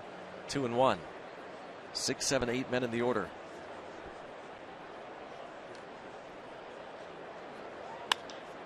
And that's lifted toward McCutchen. 1 out.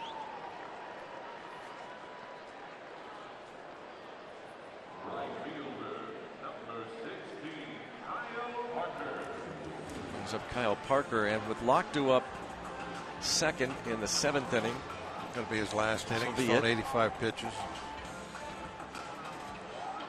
If you get 2 more outs, it's a solid, solid innings. outing. Absolutely.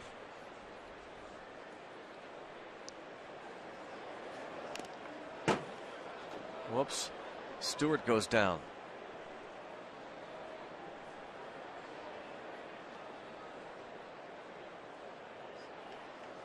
Did he get hit with the swing or the ball?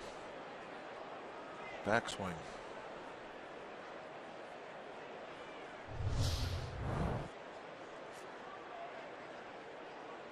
Oh, man.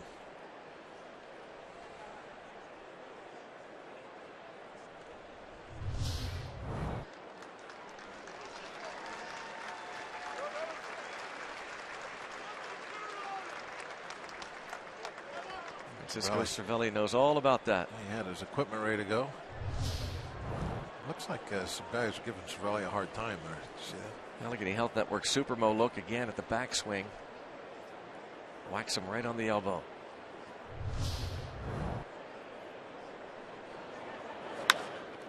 Past the pitcher and past the second baseman Walker. Kyle Parker, after striking out in 2 at-bats, singles to center.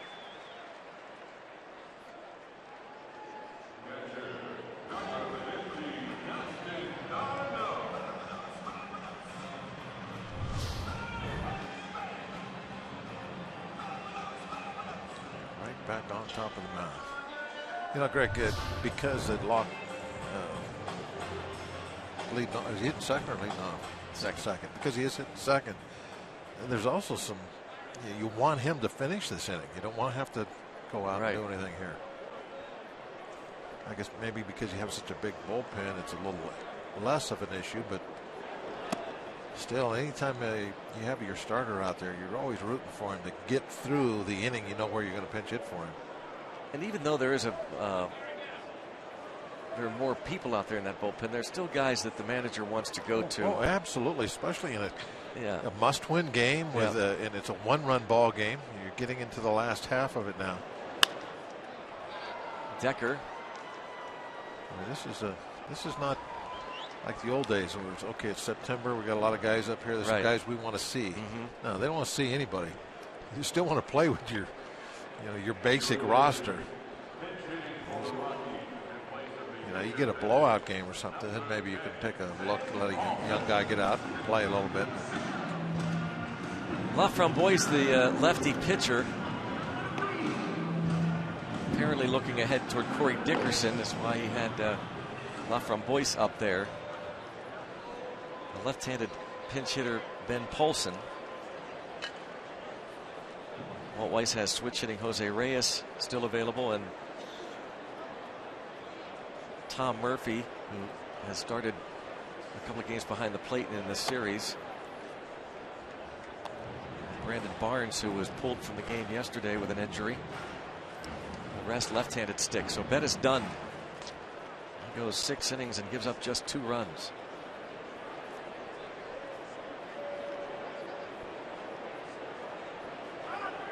Runner goes. Stewart's throw is high.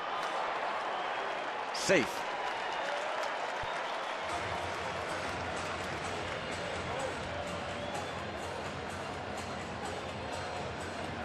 Now Parker with his first steal. Shot at him.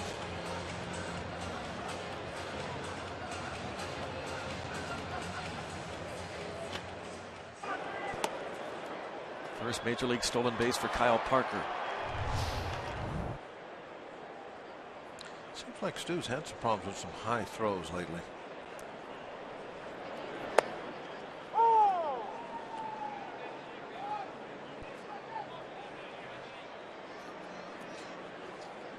You know, Greg, I wonder if it's a little bit like a bench guy that's kind of, not swinging the bat like he wants to. It's tough to get out of that because you're not playing very often.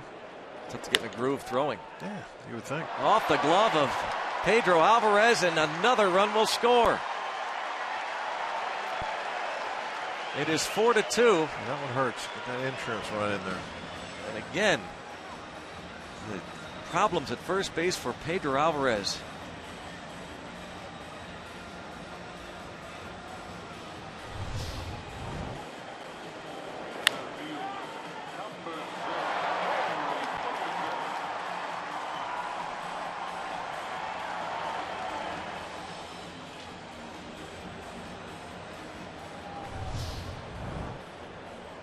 And that's going to force Clint Hurdle now to pull Locke.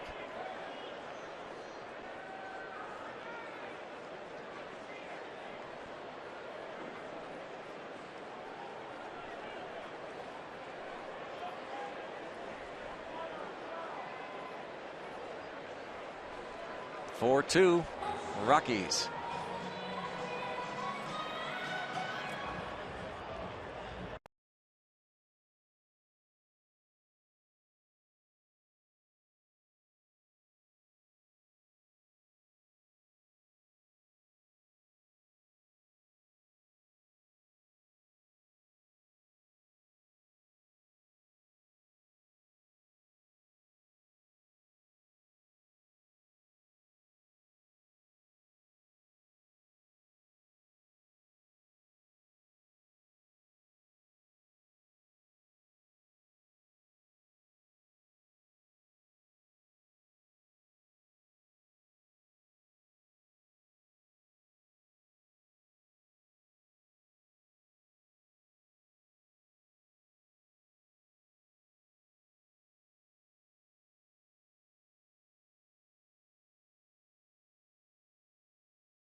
Yeah, go Banny, go. Yep.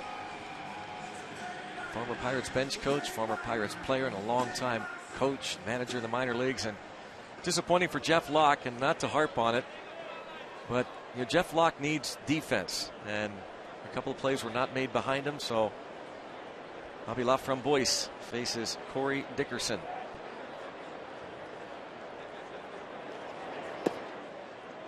Locke didn't help himself with that third inning walk.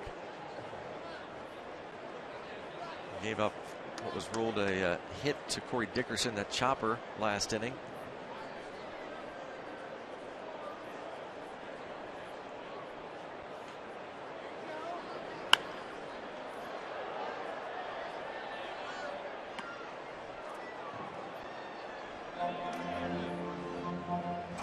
Send along a happy birthday wish to Brad Miller. Big 40 today. Pirates will need to come back in order to sweep the series. The runner goes. Swing and a miss. Stewart's throw. Safe. And a stolen base for Ben Polson. And that's Ben Polson's first steal of the year.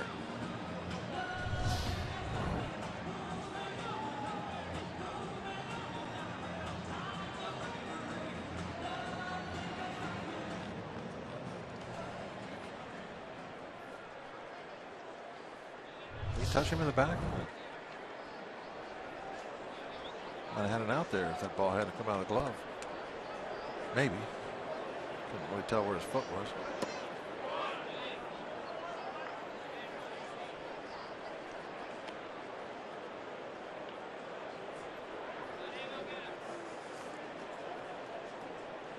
Dickerson 2 hits off of Locke.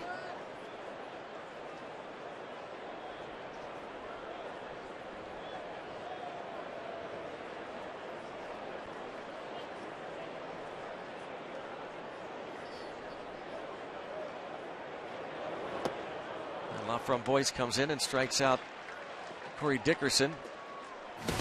Rockies get another and lead by 2.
Game brought to you by T-Mobile. All the way from Munich, Germany, celebrating Oktoberfest. Jessica. And with the Skull and Crossbones. Celebrating Oktoberfest. UPMC scoreboard 4-2. Rockies lead, and Ben Paulson pinch hit RBI, gave him an RBI. The official score, RBI base hit, and Scott Oberg takes over on the mound. Oberg's numbers. Quite a bit of work, just like a lot of this bullpen. They go to him quite often. Oberg went 1 1/3 innings on Tuesday. Gave up 1 hit, struck out a man, hit a batter. He also faced 3 batters on Monday. Gave up an RBI double to Starling Marte. Travis Snyder on deck.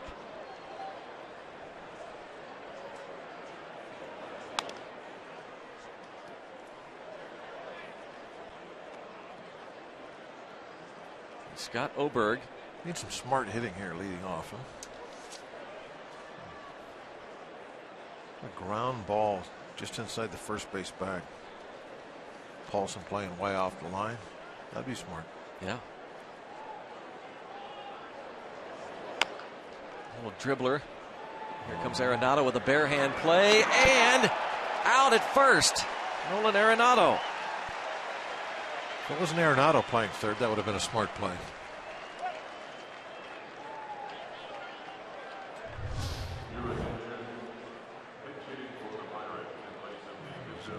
A lot of people around baseball think he's the best over there. Hard to argue. Well, he came from a long way to get that. So is that deep he was playing? Yep. Gold gloves in each of his first 2 years in the big leagues. And now Snyder chops one toward Arenado and the scoop. Snyder looks like not 100% down the line. He's thrown out and 2 away. Really a strong, accurate arm on the run from Arenado.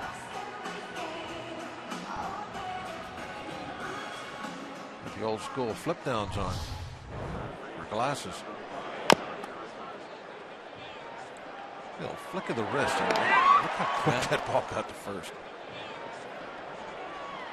Very good arm. He makes all the plays, the highlights. Some sensational catches, diving stops. Josh Harrison 1 for 3. All that and leading the league in RBIs. Pretty good package in the third. Second in homers, 39.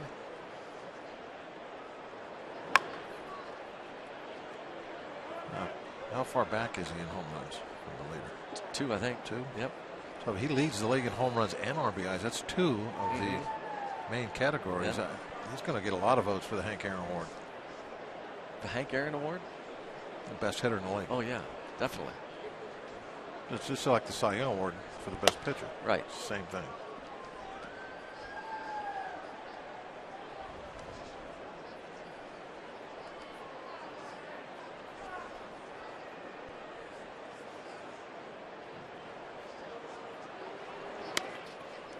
And down the line and left. Josh Harrison into second base. His second double.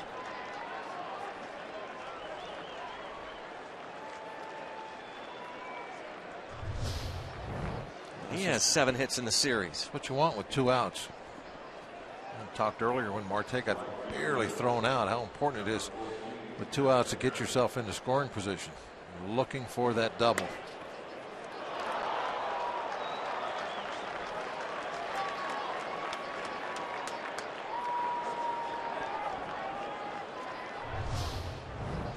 No, they're not able to flag that one down. Here's Jeff Decker.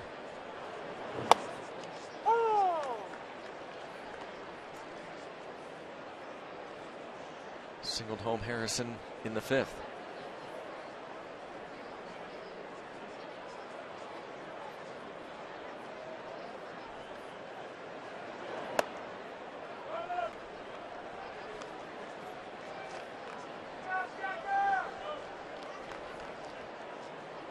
Walked and scored in the 1st.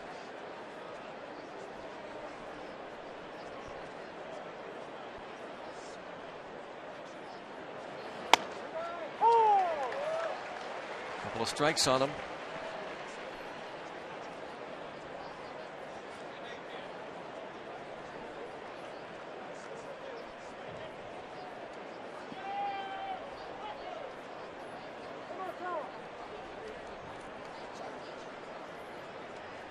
McCutchen, of course, on deck.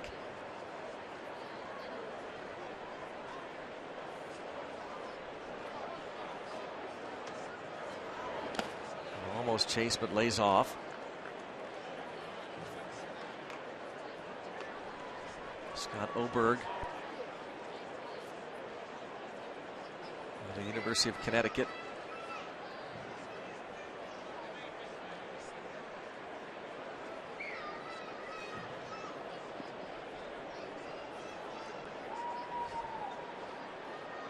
Two and 2. And a full count.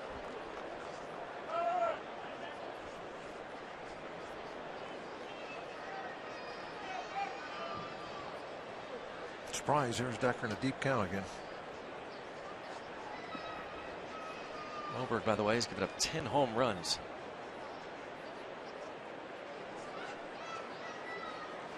No, none in the past 17 outings. It's a nice jinx you just dropped on him. I like it. Well, then, now see, you just took it off. No. You're not supposed to say anything about it. Then it ruins the jinx. Okay. You know that. Took it back. Sorry. Strikes out Decker. That one's on me. 7th inning stretch here. Pirates trail 4-2.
scoreboard. Josh Harrison, a couple of doubles this afternoon. We just saw his second of the day, and as is often the case with Jay Hay, that helmet will come off. This time he's able to grab it.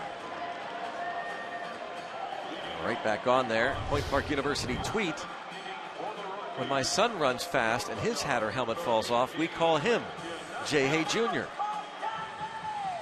A shot of the helmet coming off. The hat in this case. That'll be a fast runner for that to happen. They look fast guys.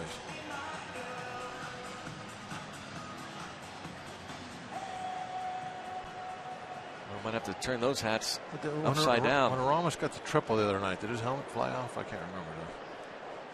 I don't think so. Here's Joe Blanton.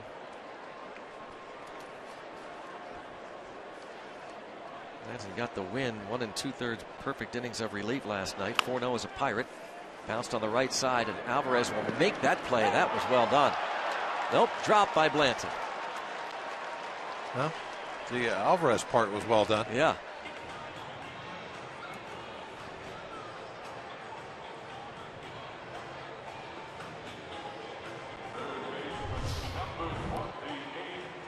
Blanton did an error. Gave it to him nicely. Just did not hold on to it. Perfect feed.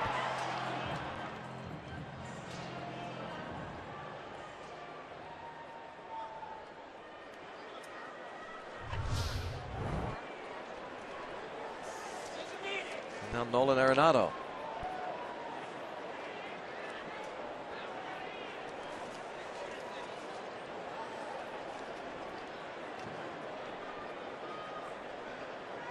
Runner goes. Stewart's throw is this time going to get him. Yep, that one wasn't high. A little bit on the low side, but it was a nice pick by Walker. Pick and tag. Christian Adames is thrown out. 2-4.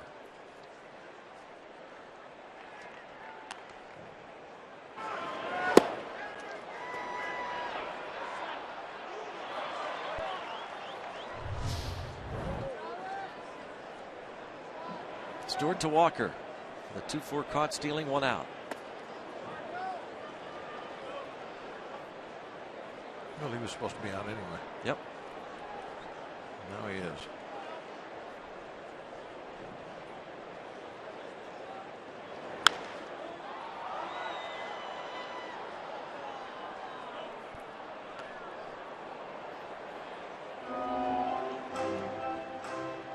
One and 2 on Nolan Arenado. A couple of doubles and an intentional walk. His 2-run double in the third gave the Rockies a 2-1 lead. Pirates tied it in the 5th. On a Jeff Decker base hit, brought in Josh Harrison. Well, yeah, that's twice that Arenado has been buzzed in this series. Once by Archimedes Caminero, now Blanton. Well, that's a case there. He's trying to throw the ball up and in, fastball, and got away from him a little bit. Bench Rockies are more not happy about it. along the lines of you. They immediately realizing, hey, that's twice our star player has been on his back. We don't like it.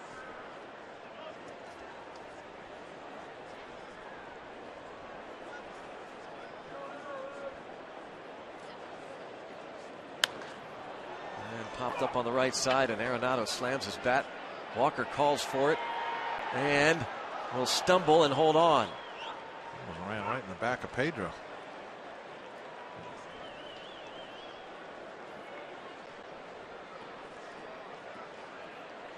Two outs.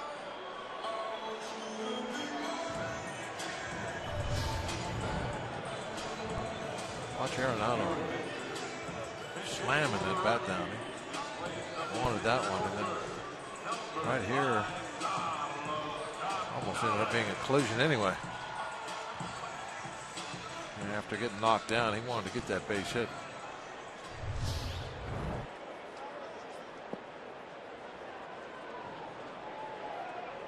Carlos Gonzalez pinch hitting.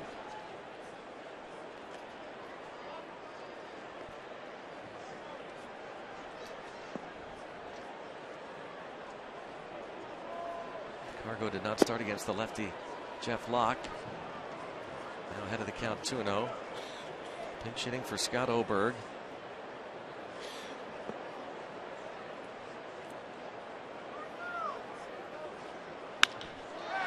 And a base hit to right.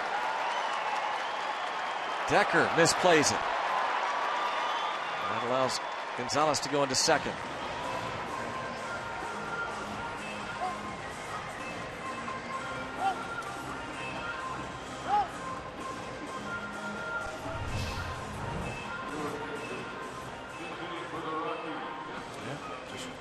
No excuse for that, just flat missed it.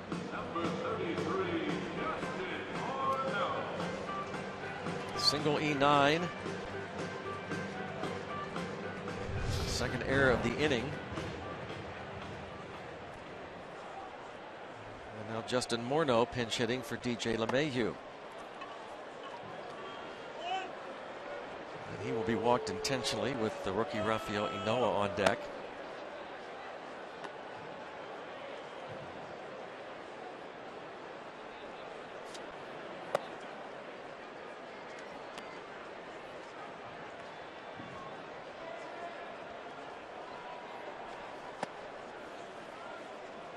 Pirates now have been charged with 117 errors this season, the most in the league, and the most since they committed 127 errors in 2010.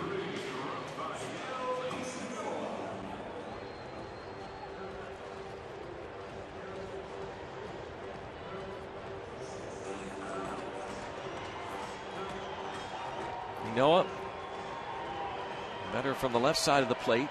Where he bats now against Blanton.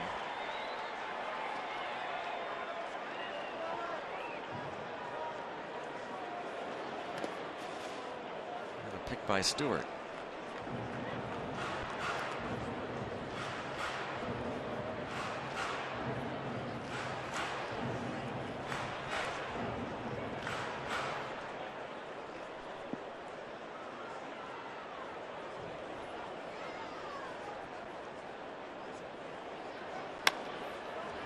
Chopped on the right side, foul.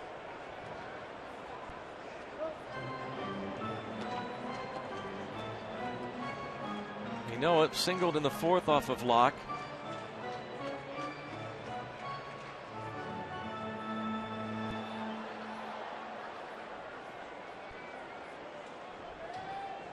Rockies have now hit the Pirates 9-8, lead by a couple. You know, there'd be so much more tension right now I think if this was the Cubs or the Cardinals out there, but this is just as important as if you're playing the Cubs or the Cardinals. And a huge run to prevent scoring here. Got to get this out.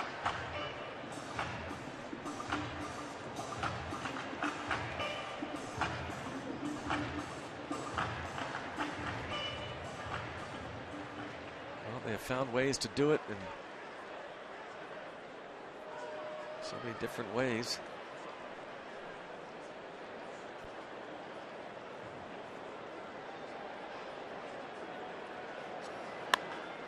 Popped up. Harrison. He's got this one. So they leave a couple. Two more shots for the Pirates, down a pair. Due up for the Bucks. Andrew McCutchen. The red hot Starling Marte. The man who drove in 6 last night, Neil Walker, down a pair.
Inning, we invite you to get on board with Bucko Baseball for 2016. The Pirates now accepting deposits for full and partial season ticket memberships. Get access to exclusive events, the best locations and savings, and you can customize your membership.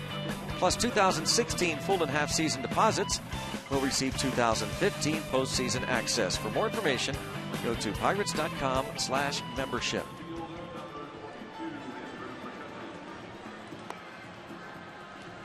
Pirates trail by a couple. Carlos Gonzalez stays in the game. Now in right. Jairo Diaz takes over. 17 games now for Medium Diaz. No relation to Jumbo of the Cincinnati Reds. Pretty good numbers. Shot right past him and knocked down by the second baseman. And McCutchen is retired. Wow, that ball was hit hard. Rafael Inoa knocking it down. Had him played right. Kyle Parker is in left.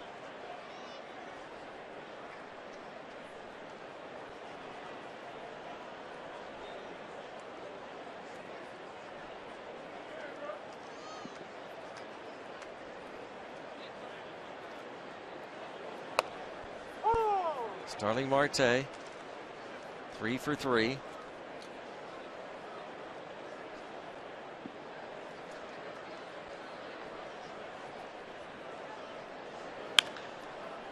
Just foul.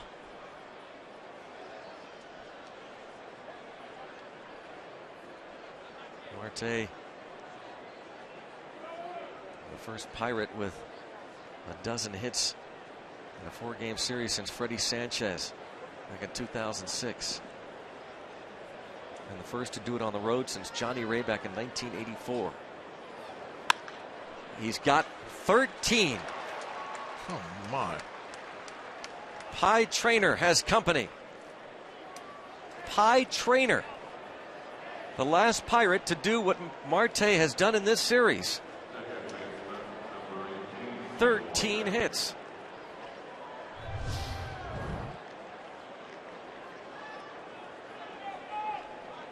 Right back over the mound, and now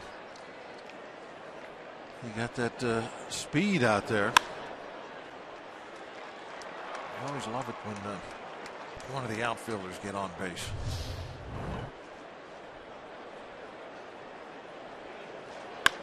Walker lines it to left field.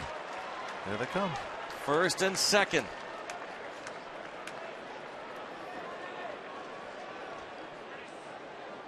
One out.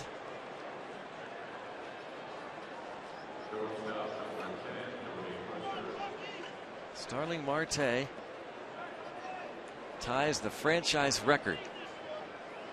13 hits in a 4-game series.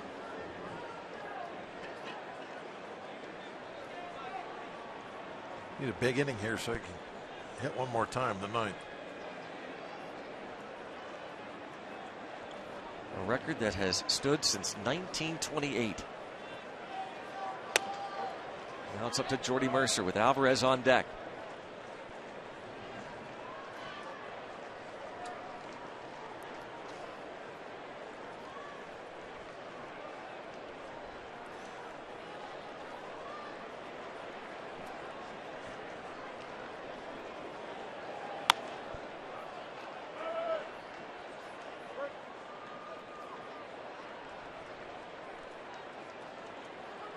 One and one on Mercer.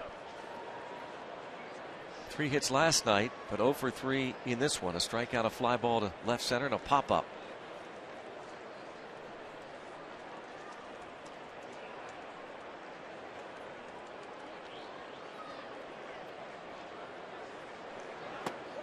Oh. 1 and 2.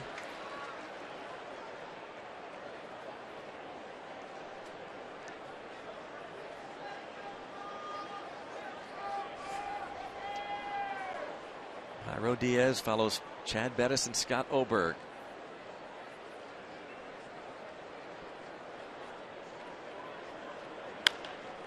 bouncing ball just foul.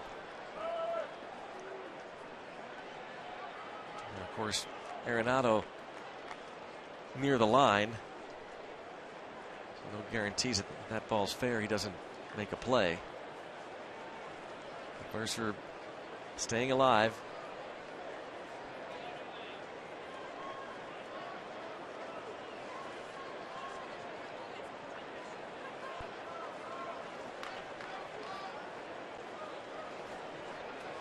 One and two.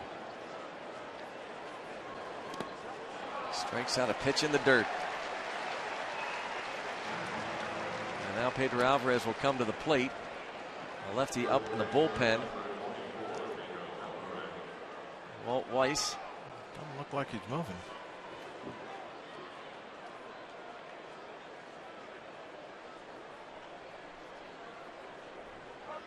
And he's gonna let him bat. What he's thinking is that, I mean, if you bring in a lefty, it'll be a lefty on a right-hander.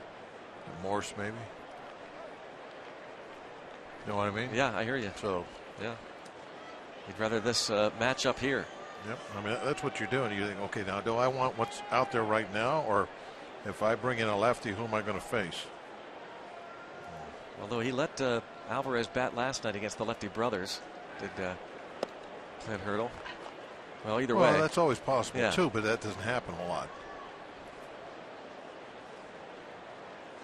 Boone Logan, the lefty. You wonder why you have Logan up there anyway then. Why is he loosening? Except for this reason right here. Alvarez would love to make the Rockies pay for this decision here. Come up with a big hit with 2 on and 2 outs. Pirates really need their big first baseman in this moment. I've talked about this in the past. It's what Hurdle wrestles with a lot. It's why he risks that defense. Keeping Alvarez in the ball game for a moment just like this. Of course, he loves day games.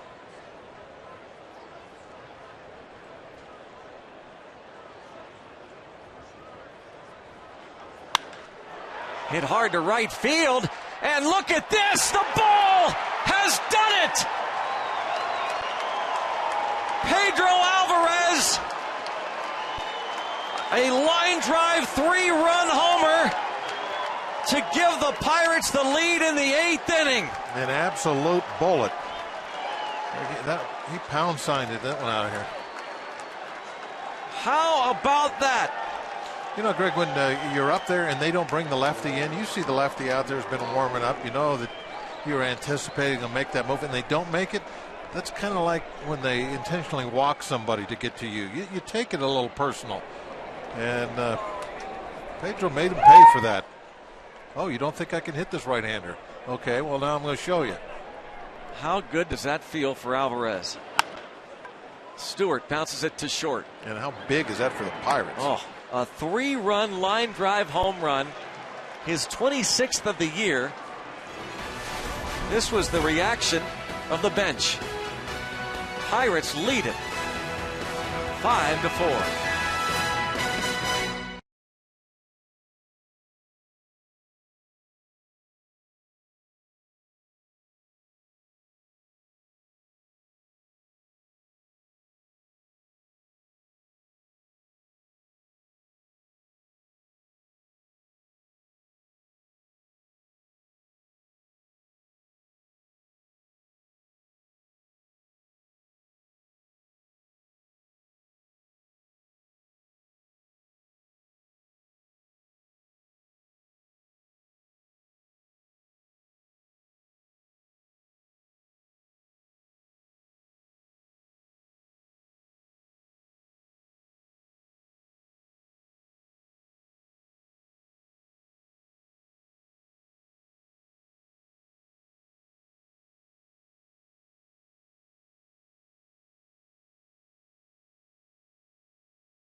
Probably, in the scheme of things, where you are in the pennant race, of all of his home runs, one of his biggest ever. Oh, certainly one of his most important home runs.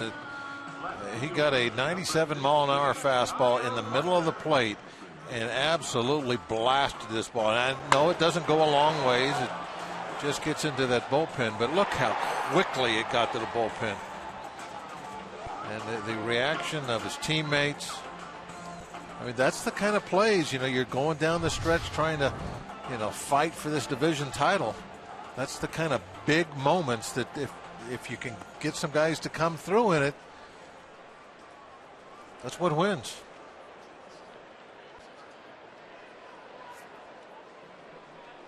He's had some big home runs, but in a pennant race, you look, and the Pirates were in the race in 11 for half the summer, 12 the collapse in September. And he had a couple of big home runs against the Cardinals in the division series 2 years ago, but wow. If you can get some help from whoever the Cardinals are going to be playing over the next couple of days, a couple of games, Brewers, and then beat them up when you play and end up winning this division, that's one of the moments you'll go back to when we're talking about, the run in September that got the Pirates in the division. The big home run from Pedro in Colorado will be one to look back on. Got to be one of the big topics. Now, we still got to get 6 outs too. That's still part of this equation.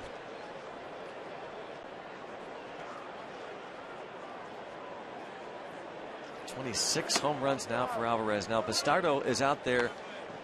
Tony Watson has worked for the last 5 days.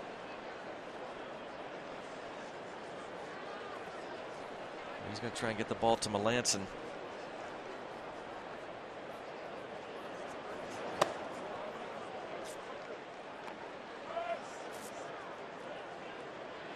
What a day this would be for Mark Melanson to pick up save number 50.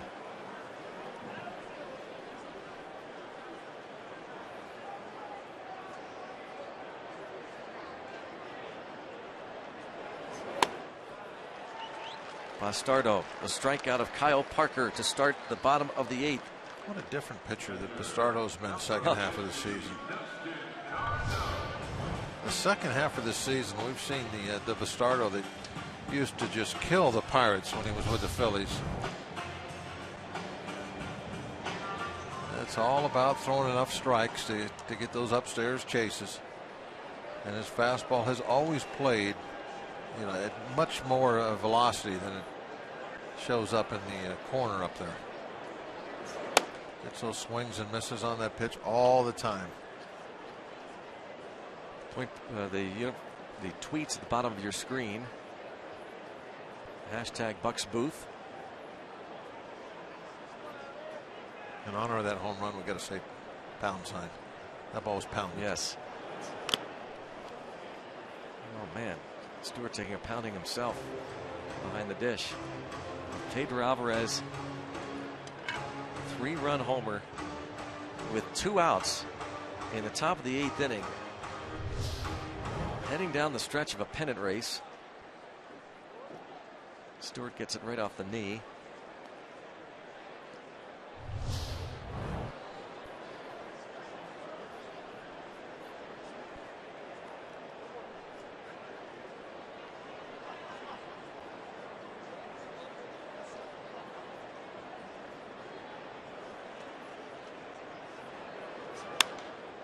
Popped up on the infield. Let's see. Mercer's going to take charge. 2 outs.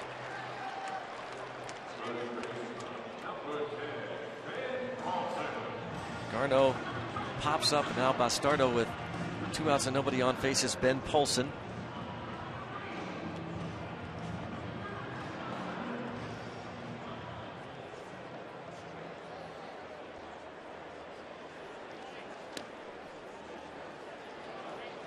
Pirates a chance for a 4-game sweep and 4 outs away now from their 10,000th win in the history of their franchise, the Pittsburgh Pirates. What a milestone that will be Talk about important wins in the history of the Pittsburgh Pirates. Over 10,000 could be one of the most memorable, joining the Giants, the Cubs, the Braves, and the Dodgers. 10,000 wins. That veteran has picked up some big wins in his Pirates career. He'll be pitching Sunday night in Chicago. Another pop-up. Sean Rodriguez fights it, makes the catch. 1-2-3 for Antonio Bastardo. Head to the ninth with the Pirates leading it 5-4.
Beautiful images from the Allegheny Health Network Supermo to the sounds of Seether performing at Stage AE October 11th. And there's a beautiful sign and a beautiful score.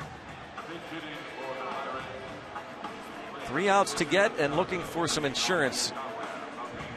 And they did it last night, the Pirates, scoring 6 in the 9th inning. 4 of those runs off John Axford, and he comes right back. Veteran closer. It wouldn't hurt to add a couple more here. Michael Morse will pinch hit. We're saying just before we took the lead that this game here against the Cardinals, or excuse me, against the Rockies, is just as important as those games going to be against the Cardinals and the upcoming weekend series against the Cubs. Every single game so critical. You have to be at your best, play your best. The intensity. Down to 10 games of the regular season, 9 after this one.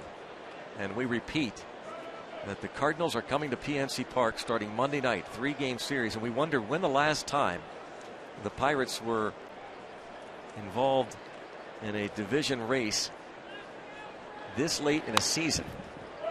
And playing one of the teams that they're fighting for the top spot in Pittsburgh. It was 1979. Late September, they played the Montreal Expos. They started a 3-game series against Montreal, a half game back. Of course, they won the division, the National League East at the time, and went on to win the World Series. What's nice about this too, Greg, today, the day game, come away with this victory, you hang that W up, and Cardinals will see that before their game even starts, and hey, Pirates, they've won again. Do those guys ever stop? Yeah. You know, it's like the guys that were chasing Sundance. Yeah. Well, they're looking back at us. They're saying the same things we say when we look at them and say, "Did they ever lose?" They're saying the same thing. Who are those guys? Strike 3 on Michael Morse.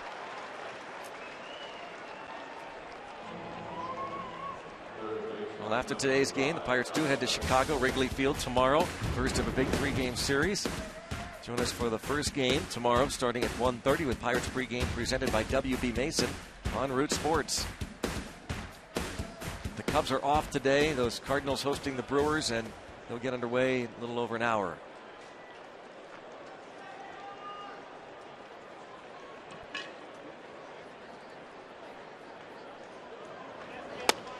Josh Harrison, 2 doubles and 4 trips to the plate.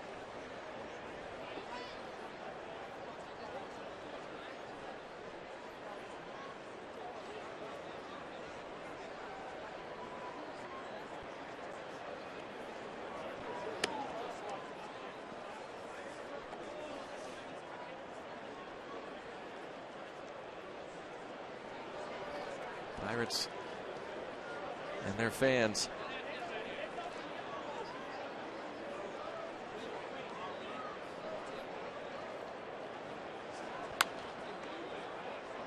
looking ahead to the bottom of the 9th inning. Mark Melancon to face the top of the order.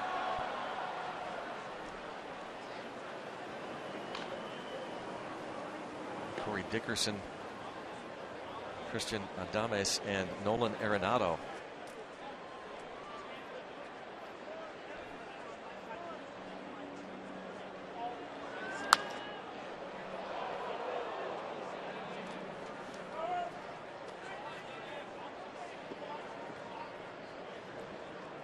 One and 2 on Jay Hay.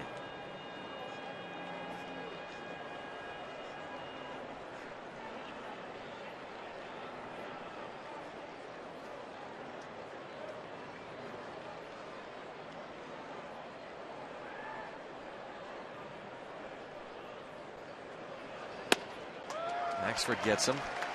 Couple strikeouts. Still got that big fastball.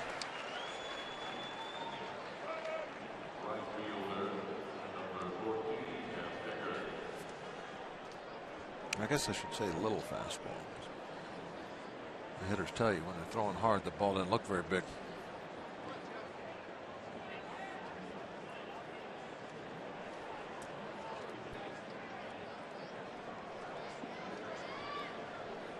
Now facing Jeff Decker.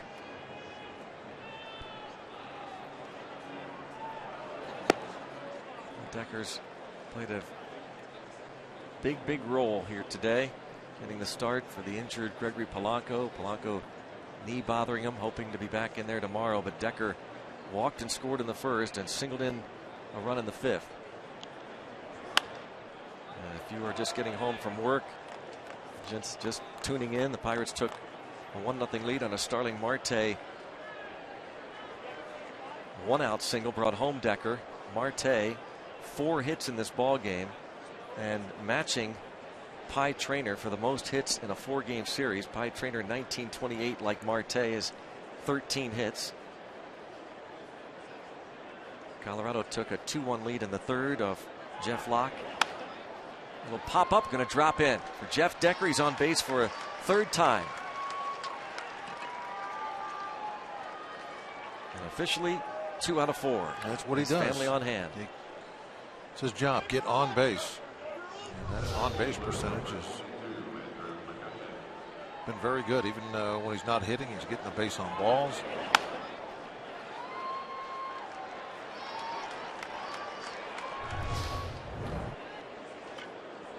Jeff Decker making his 4th start.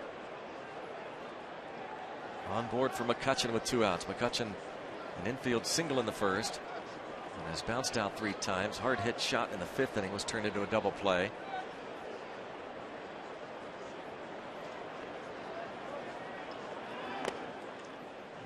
Axford walked McCutchen last night in the 9th inning, and if he does it here today, Marte will come to the plate for a 5th time. Nolan Arenado gave the Rockies a 2-1 lead in the 3rd with a double. Jeff Decker's base hit brought home Josh Harrison in the 5th that tied it, but a run in the bottom of the 5th, another in the 6th. Rockies had a 2-run lead until the 2-out, 3-run homer by Pedro Alvarez. of Jairo Diaz. And Walt Weiss, the manager of the Colorado Rockies, had a lefty ready, but decided to stick with the righty Jairo Diaz. And Alvarez made him pay, and as we were saying, Clint Hurdle keeping Alvarez in the ball game for that moment, and that paid off.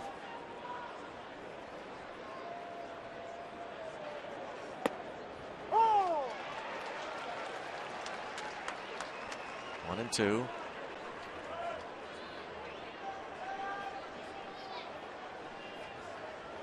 That reaction from Andrew McCutchen means he did not think that was a strike. Yes, it is, for a third consecutive year. Kier Bowles, assistant equipment manager, helping out Bones. 2-2.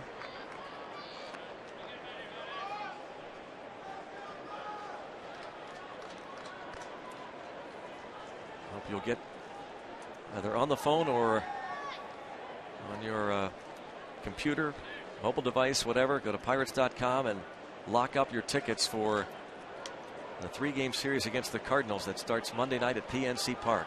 Should be something special. 3-2.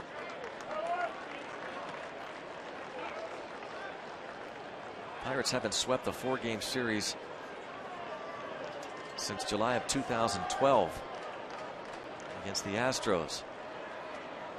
Last time they've swept a series of 4 games on the road, go back to the freak show year of 1997 against the Cardinals.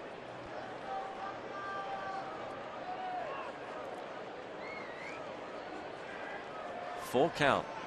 Can Marte get to the plate one more time today? He will.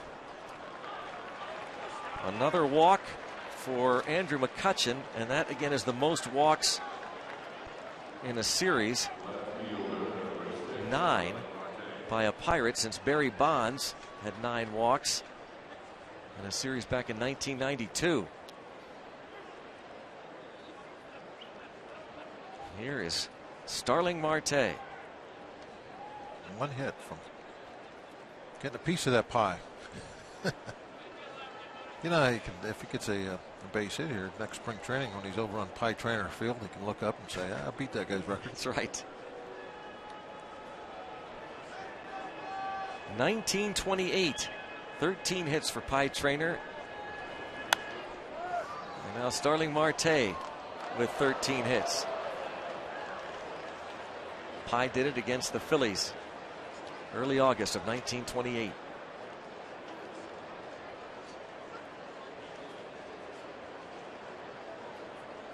Now in his last 24 at-bats, Marte with 15 hits.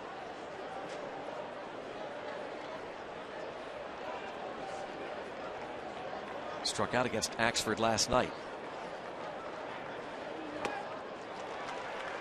Axford out in front, 0-2.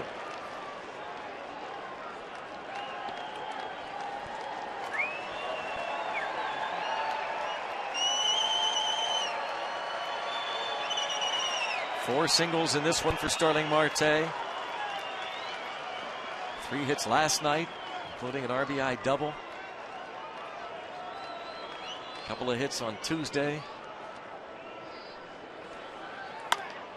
And he will bounce out this time.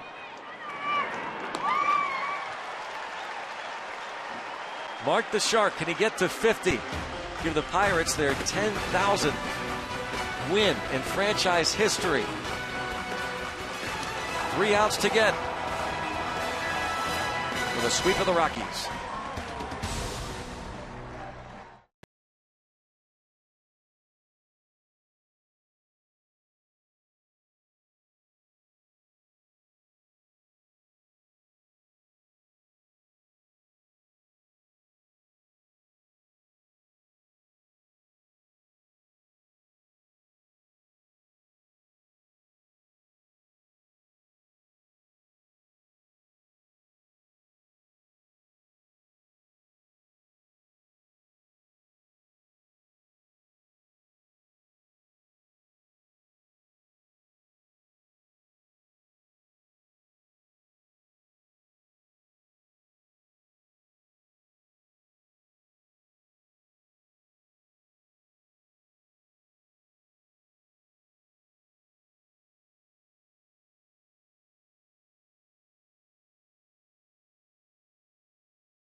the Pittsburgh Pirates, and may not be reproduced or retransmitted in any form.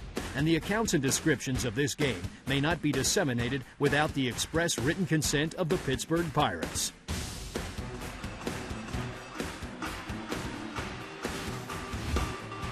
Pirates lead by 1 run. Bucco fans anticipating a 4-game sweep. Get to their 93rd win. Mark Melancon's family on hand. His dad, Dave, sister Michelle, his mom, Sherry. Mark Melancon on the hill, trying to save his 50th game of the year. Get the win to Blanton. Mark Melancon out of Golden High School here in Denver. Really amazing. 49 out of 51, Greg.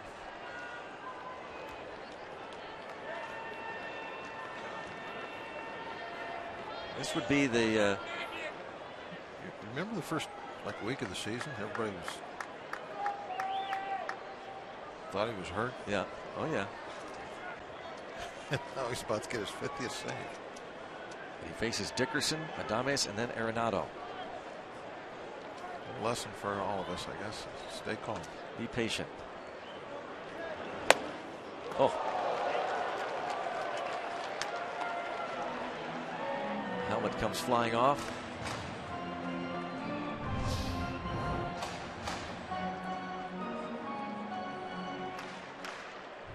Saw Josh Harrison lose his helmet running to second. Guess Dickerson wasn't trying to poke that to left, huh?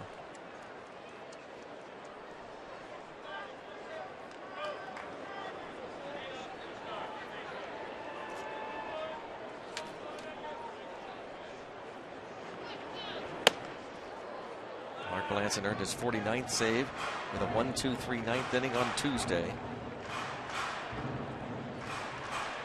Just the 4th time in his career he's pitched here in his hometown.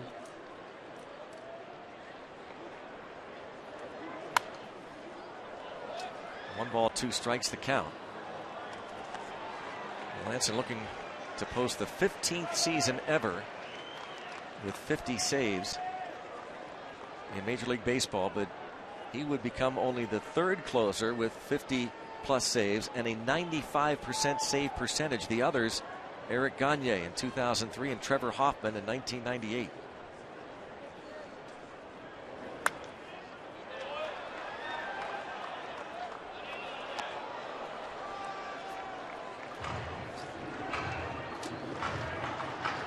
Melancon became the full-time closer July 24th, 2013. He's converted 96 of 106 save chances.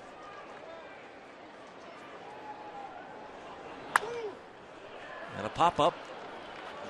Just eats up the left-handed hitters, doesn't he? There's one. He just pounds them inside on their hands with that cutter.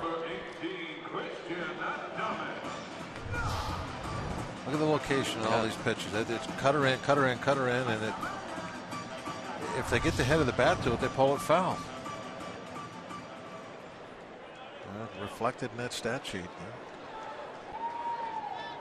Very seldom gets hurt by a lefty. Knock on wood. Where's some wood? Okay, there we go. Took care of that. Christian Adames tripled in a run in the 5th. Tied up there, 0-1.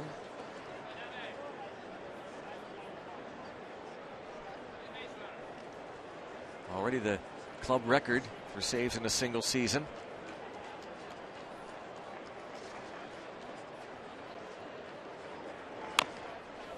And 2.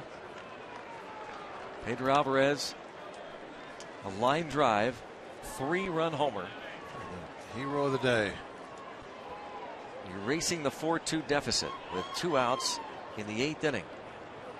Home run number 26. As big as it gets for the big bull.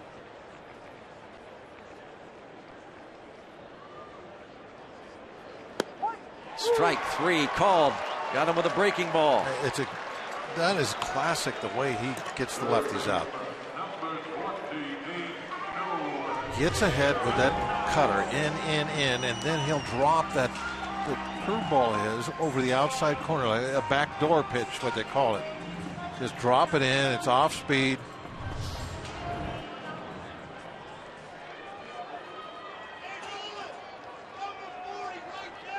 Nolan Arenado. A pair of doubles in this game for the National League RBI leader. Mark Melancon 1 out away from his 50th save.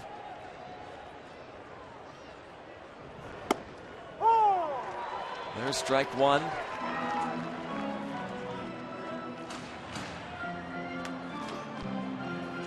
Pirates swept the Rockies one other time in a 3-game series in 1999 here in Denver.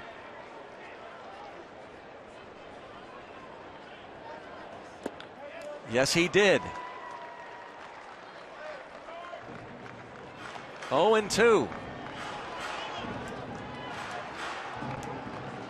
Maybe a pitch away now from a 6-game winning streak and putting the pressure on the Cardinals.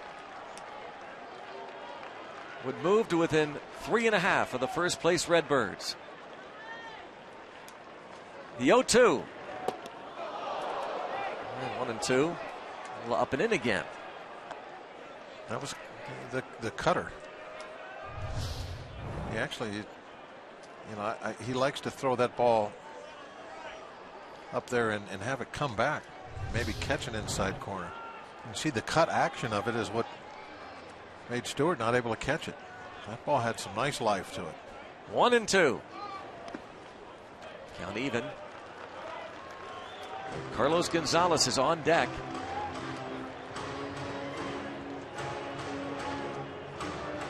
Arenado second behind Bryce Harper with 39 home runs.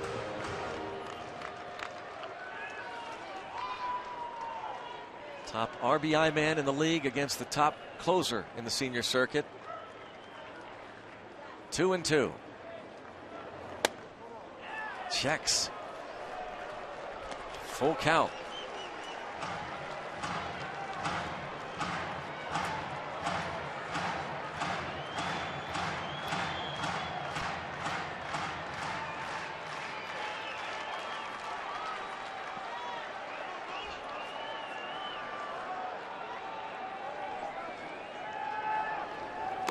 Raise the Jolly Roger, buccos. Raise the Jolly Roger. 50 saves for Melancon. A 6-game winning streak. 10,000 victories in the history of the Pittsburgh Pirates. And they are 3.5 back of the Cardinals in the Central.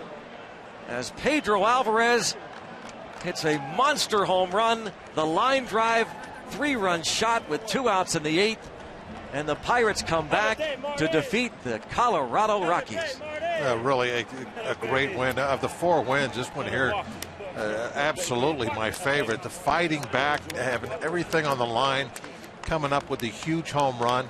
And Greg, we talked about the offense starting to get on a roll here in Colorado, maybe at the right time, some hitters getting hot. How about Melancon, the way he had these 2 saves here in Colorado? I mean,